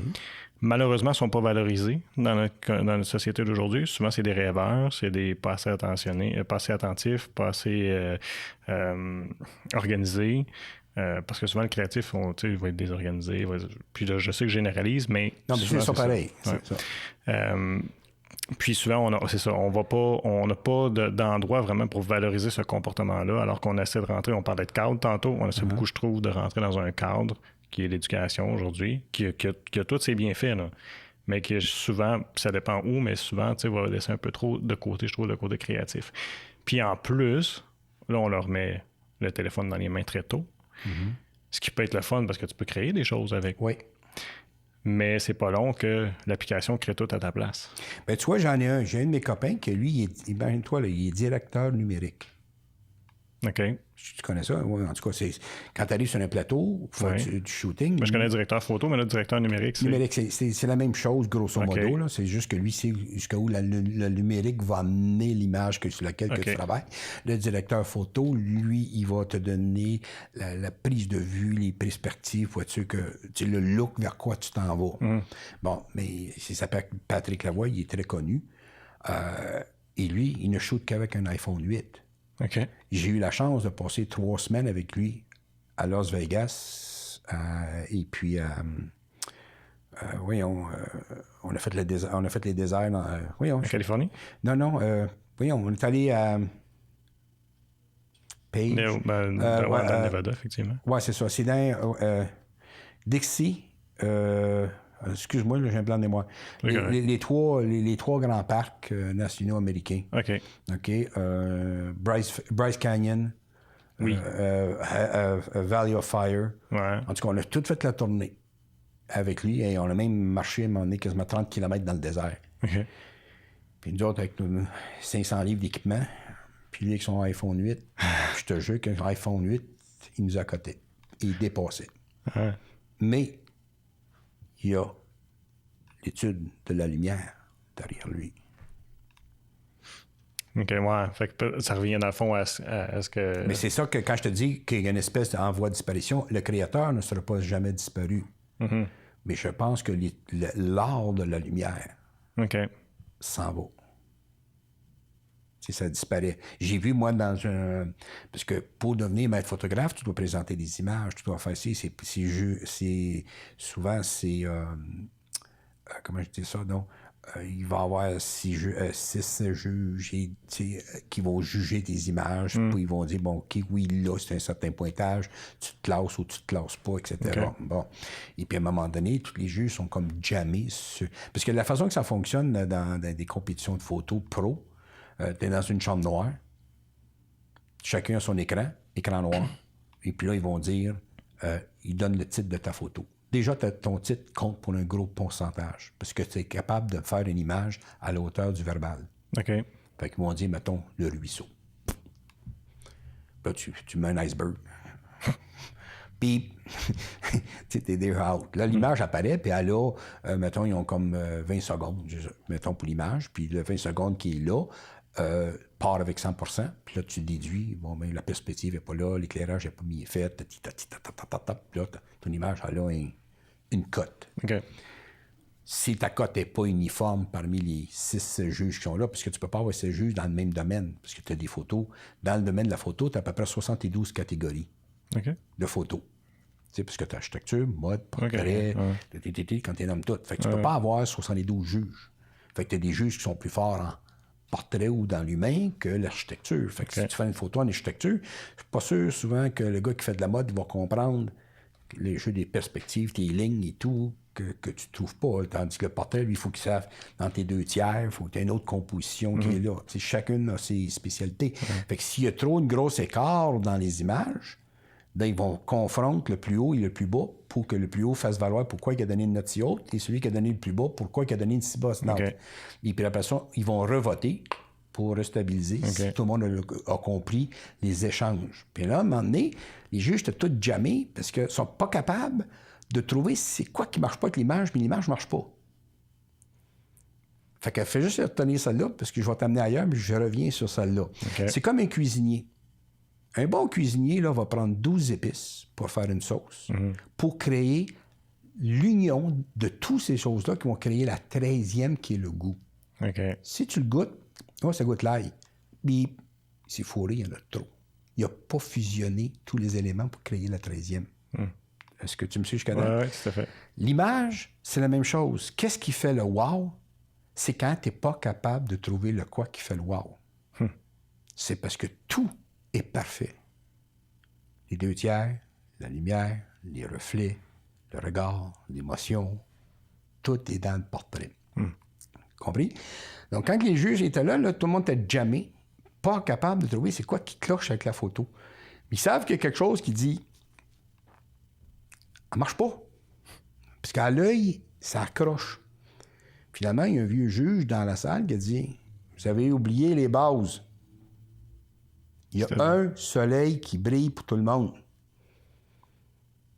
Fait que là, quand ils ont regardé la photo, ils ont compris. Comme là, à l'heure actuelle, là, pour ceux qui ne le savent pas, là, j'ai une lumière qui est là, puis j'ai une lumière qui est là. Si tu regardes dans mes yeux, tu devrais avoir 2 points de lumière qui frappent dans mon œil.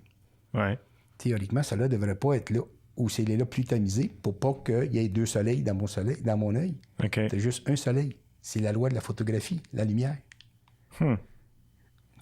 Notre éclairage n'est pas correct. Là, non, c'est pas ça que je dis. Du studio, c'est une chose. Oui. OK? Parce qu'il faut que tu fasses ton fill light, qui est normal. Il faut que tu fasses ton side light, qui est normal.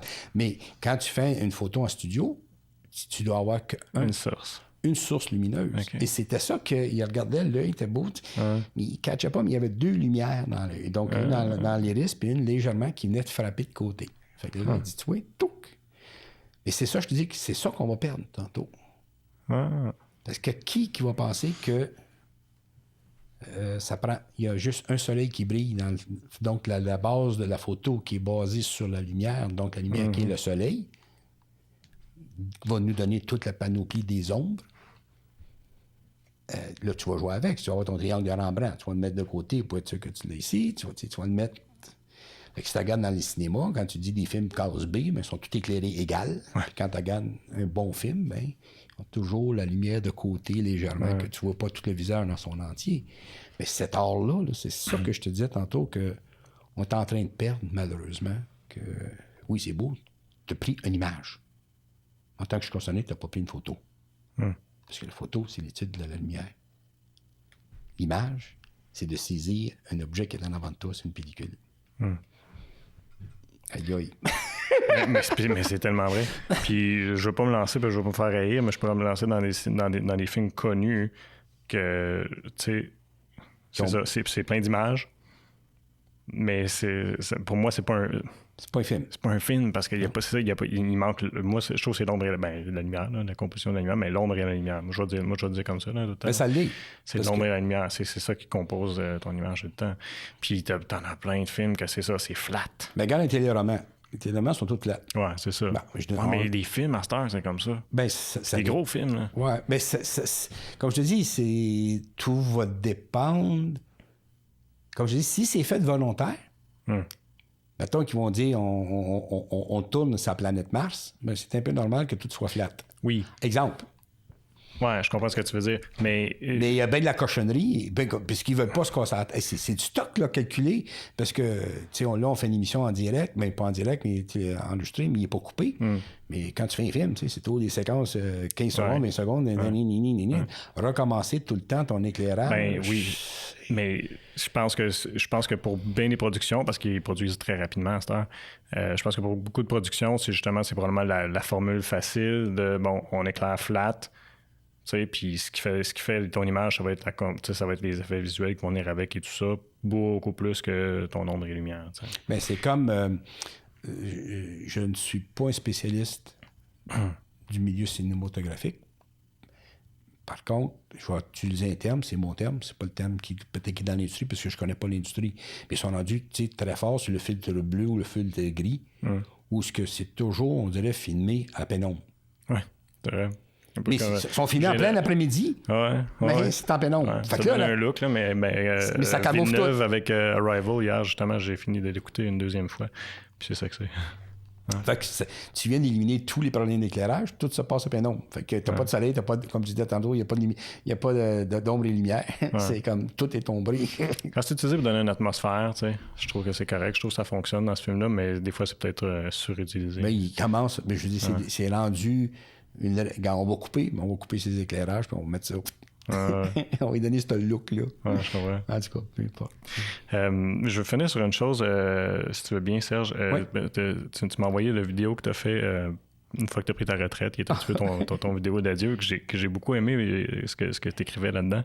Puis tu disais, en fait, tu utilisais la chanson Wicked Games, qui est originalement de Chris Isaak, mais qui est une reprise. En tout cas, j'imagine que c'est Chris Isaac. Moi, c'est la première personne que j'ai connue. C'est Chris Isaac qui l'a fait. Puis tu as réutilisé de ces paroles pour parler de ton expérience. Puis là, tu disais là-dedans « Life is a wicked game ». Est-ce que tu fais référence là-dedans justement à ton fameux puzzle ou c'est autre chose? Je suis à côté de la track. OK. Ça, c'est ma... OK, Wicked Games, c'est une chanson que j'ai toujours aimée de Chris Isaac. Oui. Et puis à un moment donné, c'est Alfa Romeo qui ont sorti le commercial avec cette tune-là. OK. Et puis ma fille a tout de suite cliqué, elle a dit « Hey, as-tu ça? » Elle a dit « Oui, mais ça, c'est une nouvelle version. » Et puis je venais de faire ma photo d'adieu avec mes chums. Tu sais, celui que je te disais tantôt, Patrick Lavoie et le directeur numérique. Là. Oui. Bon, ben, excuse-moi, c'est celle-là qui est dans le milieu de la route? C'est avec ça. Ton appareil? Okay. On était à Monument Valley. Ouais. Où est-ce que Forrest Gump, il a dit « I'm pretty tired now. I think I'm gonna go back home now. » And retire. Fait que là, quand que Patrick a dit « Je prends ta photo », tout était là, puis j'étais là, puis je jonglais. Puis il m'a juste dit « Tourne, regarde vers la lumière. » Pour que j'aie la lumière dans le visage. Là, il l'a snappé. Puis là, quand il m'a montré la photo, tout de suite, j'ai eu ces paroles-là qui m'ont dit OK, c'est fini. Puis c'est le même que Forrest Gump a fini aussi dans son film. Fait que j'ai été en train de travailler sur cette image-là quand ma fille m'a envoyé Wicked Games. OK. Et puis tout de suite, en dedans, là, écoute, ce vidéoclip-là, il s'est fait en 15 minutes. Le montage. Là, toute ma vie venait de défiler. Jusqu'à quel point, quand on dit que c'est un Wicked Game, c'est que là, j'ai pris conscience, comme je te disais au début, que j'ai bien des copains qui ont décédé, que tout est parti, puis tu te demandes, tu te poses la question, je m'en vais où après? Et c'est là-dessus que Wicked Games, il faut que tu lâches. Si tu regardes un athlète qui est olympique, t'es mieux de sortir au plus haut de ta gloire que d'être connu sur ton déclin. Je me suis dit, dans tout ce que j'ai photographié, tu as la beauté puis tu as les effets de la vie sur l'être. Puis si tu remarques, quand il dit que tout est éphémère, tu vois mon Chinois qui est probablement mort sur le banc que j'avais photographié. C'est sûr que les téléspectateurs ne l'ont pas vu, là. Non, mais je les invite à aller voir. Ça va bien. Ça va aller. Ils vont comprendre. Quand j'ai vu toute l'immensité de la Chine, toute la beauté, tout ce qu'il y avait là, et puis tout d'un coup, tu vois ce monsieur-là, il manque une jambe, qui est mort sur le banc, avec une paille de crops, usé jusqu'à la corde, puis c'est comme mouillé dans son pied. Je dis autant que ça peut être beau, j'ai dit autant que ça peut être cruel. Uh-huh. Mais il faut pas que tu t'arrêtes à ça non plus. Mais c'est juste une réflexion. Fait qu'autant que ça peut être beau, autant que ça peut être cruel, that's the wicked game. C'est ça qui est wicked de la vie. C'est ça qui est le wicked. Okay. Le wicked, puis aussi la photo qu'on avait prise avec le policier qui tient la petite fille qui est morte. Tu vois-tu, ça nous avait pris quasiment 4 jours faire juste une photo. Wow. Mais elle était calibrée. En tout cas, si tu la mets, là, cette photo-là, elle s'appelait Last. Tu sais, quand tu dis, c'est ça que je te disais tantôt, le côté artistique, c'est pas juste de prendre le clic. La photo, là, on va en parler si jamais vous le mettez, mais là, au moins, là, les gens vont savoir où est-ce que je m'en vais avec ça. Absolument, là. je la mettrai. OK. Ouais. Fait que c'était la photo qu'on voulait faire avec un agent de la SQ qui a été filmé ici, un policier de Papineauville qui a été shooté à 50. Et puis, il tient une fille qui est décédée dans ses mains. Et puis, cette photo-là, il vient suite à un accident de voiture. Et puis, elle s'appelait Last Call, le dernier appel. Fait que voici jusqu'à quel point qu'un photographe artiste va pousser. Last Call, c'est le dernier appel. Donc, c'est le dernier call que le policier va pouvoir faire parce que là, il est en état de choc. C'est le dernier appel que cette petite fille-là va avoir parce qu'elle est décédée. Le dernier call, c'est le dernier appel que ses parents vont avoir au sujet de sa fille. Le last call, c'est probablement le petit verre de trop qu'ils ont pris pour fermer le bar qui est le last call. Donc, tu vois-tu, 4 sujets juste pour le titre. Le policier, il marche la ligne double avec la petite dans les mains. Fait que vous allez remarquer qu'un bord, il y a un rempart. L'autre côté, il n'y a pas de rempart de protection. Non, mais c'est pas ça. Tu sais, quand tu as le wow, mais tu n'as pas compris le wow, c'est parce que cette photo-là a gagné un prix à l'échelle canadienne et québécois. Parce qu'elle avait tellement d'impact. Fait que tu avais la ligne du garde-fou d'un côté, puis quand tu regardes au fond, parce qu'on avait 15 minutes pour prendre cette photo-là, pour avoir le soleil au bon point. Donc, il y a une lueur d'espoir qu'elle puisse s'en sortir. De l'autre bord, si tu décides de jouer délinquant, tu n'as pas de rampe. C'est là qu'elle a échoué dans le bas de la côte. Le policier, lui, qui marche la ligne double en tenant l'enfant, le choix, moi, je suis neutre dans tout ça. Le choix t'appartient. Quel bord de la ligne que tu veux aller? C'est hot. Oui, c'est hot. C'est intéressant parce que, oui, c'est ça. Moi, je vois la photo, j'ai fait « wow ». Puis là, tu es en train de tout m'expliquer les petits détails du pourquoi. C'est clair, c'est cher. C'est ça. Puis si tu regardes le policier, puis il a fallu faire toutes les études, quand on a pris cette photo-là, de quelles sont les lois. Parce qu'un policier n'a pas le droit d'enlever un enfant, un mort ou un blessé sur le lieu d'un crime. Oui, c'est vrai. Ou d'un accident. C'est les ambulanciers. Puisque tout de suite, j'ai été apostrophé par l'association des ambulanciers. Les paramédics. Les paramédics à Gatineau. J'ai dit, qu'est-ce qui est le véhicule qui est dans le champ qui est en train de brûler? J'ai dit, donc, si le véhicule est en train de brûler, c'est parce que la petite fille est emprisonnée dans le véhicule. Donc, le policier était en droit d'intervenir et de sortir le corps du véhicule avant que le système des paramédics arrive. Oui. Okay. Voilà. Il a fallu que tu recherches tout ça. Tout ça, ce que tu faisais. Mais là, l'affaire que vous ne voyez pas, c'est parce qu'il y a différentes photos qui ont été prises. Il y avait aussi toute la disposition des véhicules policiers qui bloquent. Où est-ce qu'ils bloquent? Comment est-ce qu'ils bloquent? Le trafic, pour que ça soit tout réel au cas où qu'on utilise une autre photo pour pas qu'on se plante, là. Fait qu'il faut, tu regardes tout l'aspect légal, tout l'aspect émotif, le message que tu veux passer, puis t'assurer que ta photo fasse, comme tu disais tantôt, l'effet wow. Fait que c'est ça. Mais quand tu regardes cette photo-là, life is a wicked game. Aussi. C'est vrai. Fait que là, c'est la conclusion de cette image-là. On dit pourquoi cet enfant-là? Je vais t'en poser une dernière. Vas-y. T'es-tu correct avec le temps encore? Bon, oui, mais j'ai... On va prendre une gorgée d'eau. Ben oui, vas-y, j'aime pas. Tu dis aussi dans cette vidéo-là que t'es entré dans ce monde sans savoir c'était quoi ton but. J'imagine que t'as fini par le trouver. Puis là, tu as atteint. Ben, quand j'ai dit « I came into this world je suis venu dans ce monde sans savoir c'était quoi mon but. J'ai jamais trouvé mon but.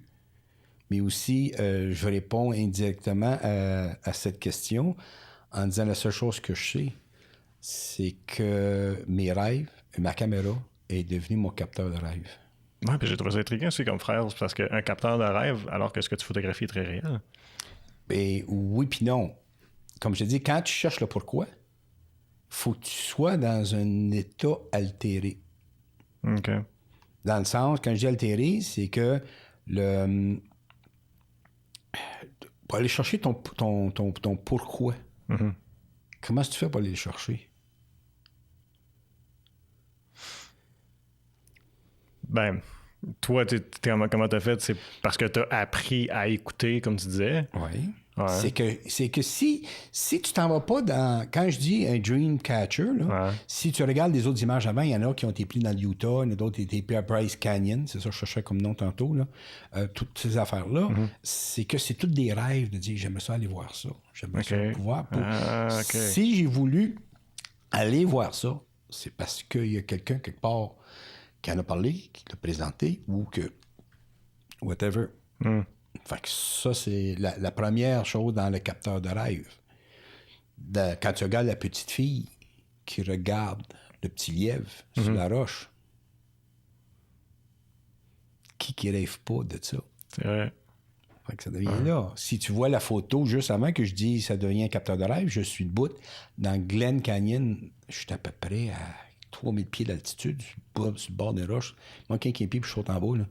Mais tout le monde rêve de voir la grandeur, la splendeur de Mère Nature. Ça se divise. Autant que la photo de la police, elle a 8-9 volets, autant que cette phrase-là, je ne sais pas si je réponds bien à ta question, cette phrase-là que ma caméra est mon capteur de rêve, c'est que j'étais capable de mettre en image ce que je rêve.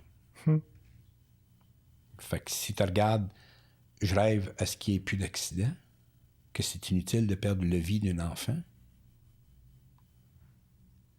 Elle a capté ça. Elle a rêvé ça. Si tu regardes le portrait du vieux monsieur qui se présente la main puis il y a un ange qui descend.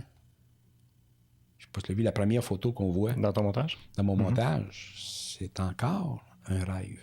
Puis ce même monsieur-là, à la fin, il était à côté d'un corps. Ah, c'est le même? C'est le même. Ouais. Puis quand j'ai amené ce monsieur-là en studio, là, ça, c'est un Allemand qui n'a aucune notion de photo. C'est un gars qui vit sur une terre. Mais quand je l'ai vu, j'ai dit comme shit, je vais t'envoyer dans le studio. Moi, dans ma tête, là, j'avais déjà 50 photos dans lesquelles que je le voyais. Comme le grand Alf dans Le Seigneur des Anneaux et tout. Le grand Alf? Tu sais, le vieux là, qui joue dans... Gandalf? Gandalf, ouais. tu vois, qui s'appelle Gandalf. Ouais. Tu sais, quand je l'ai vu, là, tu vois-tu, mon imagination là, était déjà partie. Là, je le voyais ici, je le voyais là, le vieux sage et tout. Puis la photo que tu vois avec les ossements dans une caverne au Maya, ben lui, il n'était pas là, c'est sûr. Mais je le voyais là aussi, parce que tu vois que je suis le gardien. Fait que c'est ça, le capteur. Tu sais, le mot rêve, là, il est encore là. Il est très large. Ouais, moi, je l'interprétais à un niveau, mais dans le fond, là, tu m'as ouvert les yeux. OK. Il y a ça. Fait que là, on peut aller... Puis je pourrais dire que tous les projets que j'ai faits ont été un rêve. Dans quel sens? Ben dans quel sens? C'est que quand je te disais tantôt que chaque puzzle embarque, tu sais, qui s'attendait que je verrais, mettons, John Lennon? OK, bon, on part là. À un moment donné, je rencontre quelqu'un que ce gars-là, sans savoir c'est qui, là, on se met à jaser comme on s'est connu un petit peu, on s'est mis à jaser, mais ce gars-là, c'est le directeur de l'équipe SWAT d'Ottawa. Il dit, je veux t'avoir. Ben, je dis, justement, moi, ça fait longtemps que j'ai hâte de photographier l'équipe SWAT à l'œuvre. Pas dans les films, live. Fait qu'ils ont fait une simulation de 4 cannes d'anthrax dans un entrepôt, puis qui arrivent avec la machine, ils font le rayon X de la bâtisse, ils voient les individus à l'intérieur, trouvent les cannes d'anthrax. Les autres, ils montent les toits, mettent tous les câbles, moi, je suis câblé, je descends. Les autres, ils mettent la C4, ces murs, ils font sauter les murs, ils rentrent là-dedans, crochent les attaches et tout les kits. Fait comme, wow. Fait que les autres, ça a fait tellement effet, parce que les autres, c'est un milieu clos. Tu sais pas c'est qui sont là-dedans. Parce que les autres, ils peuvent se faire kidnapper pour d'autres opérations, Ah, OK. pour qu'ils sachent c'est quoi, comment est-ce que tu roules, etc. Fait que c'est pour ça qu'ils ont toujours des masques et des lunettes de soleil. Tu sais, le monde sont comme ils sont bien hollywoodiens. Non, faut pas que tu reconnaisses. Fait que là, moi, je connaissais même pas le gars. Quand j'ai reconnu, quand j'ai fait les gars, il a fait comme ah, crème, je t'ai déjà vu, toi. Puis sans savoir c'est quoi dans sa vie. Mais les autres sont tristes. Puis voici pourquoi que le rêve, il marche tant bien de façon. Ces gens-là, tout en étant heureux de défendre la population, ils sont tristes parce qu'ils peuvent pas parler de ça à personne d'autre que leur femme. Parce que s'il dit « Je travaille pour la SWAT », t'es qui, toi? Ouais. Tu vas-tu vendre cette information-là? Tu vas-tu faire ci? Tu vas-tu faire ça? Fait que là, je travaille dans les bureaux. Mais jamais tu vas savoir le nombre de vies ou d'opérations que ce gars-là a faites pour sauver des vies. Il va être reconnu à la fin de son service. Même pas. Non? Parce que le public... On met quand une fois qu'il faut qu'il se retire, non? Je ne sais pas. Je peux pas te dire. Ils sont tellement pris dans une espèce de... Parce que c'est ce que j'ai pu... Tu sais, une fois que tu les connais, tu parles avec eux autres, parce que je dois connaître. Ouais. Puis là, tu te dis, c'est triste, parce que, mettons, toi, tu es fier de dire, regarde, moi, je fais des émissions, regarde, va voir mon émission. Ouais. Mais toi, tu es un incognito toute ta vie. Même pas dire ça à tes enfants. Spécial pareil. C'est comme, ouch! En tout cas, quand on a fini lui, ça a fait tellement bon effet que ça s'est transféré, puis là, c'était l'équipe des snipers qui m'ont appelé. OK. Même principe, ils m'ont parachuté dans une opération que tu cours, tu fais 2,4 km en pleine forêt pour arriver dans une maison ici où il y a des attaches, puis 3 équipes de tireurs débarquent toute la patente. Wow. Puis les autres font comme, that's it. Mais là, tu as la chance, non seulement que j'ai la chance de les photographier, de faire une petite vidéo avec eux autres, de m'asseoir, de jaser avec eux pour comprendre. J'ai dit, c'est quelque chose, tu t'enlèves une vie. Ouais. Mais il dit, la vie que vous enlevez, elle est basée sur les politiques, pas sur la vérité. Ouais. Parce que si moi, je suis un opposant... Mais les autres vont juste obéir, juste suivre qu'est-ce qu'il y a, les directives. Là. Et voilà. Fait que là, tu vas pas chercher... J'ai pas été chercher une larme, mais j'ai été chercher un choke en parlant avec eux. Il dit, on le sait. Pas facile. Il dit, on veut pas tirer, mais il dit, il faut tirer. Wow! Fait comme... Mon rêve, il est allé au-delà des images que je pensais, que je rêvais de faire. Je sais pas si tu me dis. Ben oui. Fait que c'est pour ça que je le dis, tu sais, le puzzle, comment ça se fait que ça s'est rendu ting, ting, ting de même. Puis ça s'est fait parce que j'ai fait un mariage. Puis le mariage que j'ai fait, ben, le sniper était là. Puis le gars me regarde aller, il dit, non, il dit, toi, tu vas être capable de capter ce qu'on fait comme travail et non l'image qui est perçue qu'on fait. C'est ça qu'on a besoin. Wow. Puis pour revenir au rêve, on peut quasiment conclure à... Ah non, c'est correct, c'est parfait. Pour revenir au rêve, on peut quasiment dire, pour conclure, dans le fond, que tu as vécu une vie de rêve pour bien des gens. Quand j'entends toutes tes expériences, qu'il y a bien des gens qui pourraient juste rêver de vivre la moitié de ce que tu as vécu. C'est ça. Wow. Ça fait que c'est pour ça que j'ai dit que ma caméra... Tu sais, chaque mot était bien pesé. Là, quand je disais que c'était mon capteur de rêve, c'est lui qui m'a permis de tout capter, ces histoires-là, puis de faire rêver. Regarde, je n'ai pris elle aussi a gagné le premier prix canadien, puis le prix d'excellence. J'ai pris le CF-18 de le lieutenant Corbeil. C'est lui qui nous représente, CF-18, avec Bagotville. Il vient de Bagotville, là, puis son CF-18, il est tout peinturé avec les igloos et tout le kit canadien. Et puis lui, je l'ai shooté à Mach 1 au ras du sol. OK. Méchant job. Parce qu'il est comme 4, 3, 2, 1, tchou! OK. Là-dessus? Non, il m'a correct. OK, on commence. T'es où, là? Je suis à Montréal. OK, je reviens. Tchou! Wow! Non, j'ai pogné avec la queue. Il dit, OK, je suis à Ottawa, je reviens. Là, finalement, 4, 3, 2, 1, tchou! OK, oui, je l'ai! Là, il laisse à savoir si c'est clair ou pas. Puis en arrière, tu vois toute la traînée thermique qui déforme toutes les armes quand ils passent à vitesse du son. Es-tu sur ton site, la photo? Oui, J'ai elle pas est, vu. je te le montrerai, elle est sur mon ouais, je vais voir site. ça. Et puis, c'était plus fort que moi, pas capable de le rejoindre, ce gars-là, parce qu'encore là, il fait partie des secrets des dieux. OK. Là, finalement, quand je l'ai il a fallu que quelqu'un envoie un courriel en mon nom pour que lui réplique, puis il dit « Pourquoi tu veux me parler? » Puis ben, je dis « Garde, c'est moi qui ai ta photo. » Quand j'ai envoyé, il dit « Wow! » Et Serge, j'ai dit « Ça a toujours été mon rêve d'avoir une photo comme ça. Parce que je peux montrer à mes enfants ce que je fais comme métier. » Ouais. Fait quel plus beau cadeau que tu peux faire, que ça a été portrait, que ça a été mariage, que ça a été industriel, que ça a été soit, que d'avoir été complice de leur rêve, d'avoir une image qui montre qui ils sont en vrai. Super. Écoute, on va s'arrêter là-dessus, Serge. C'est beau. Ça a été vraiment le fun de jouer avec toi. Merci encore une fois d'être venu. C'est vraiment cool. Cool. Ciao. Wow. Merci d'avoir été à l'écoute pour un autre épisode de l'Informel. Je vous invite à vous rendre sur nos différentes plateformes web pour regarder ou écouter toutes nos entrevues.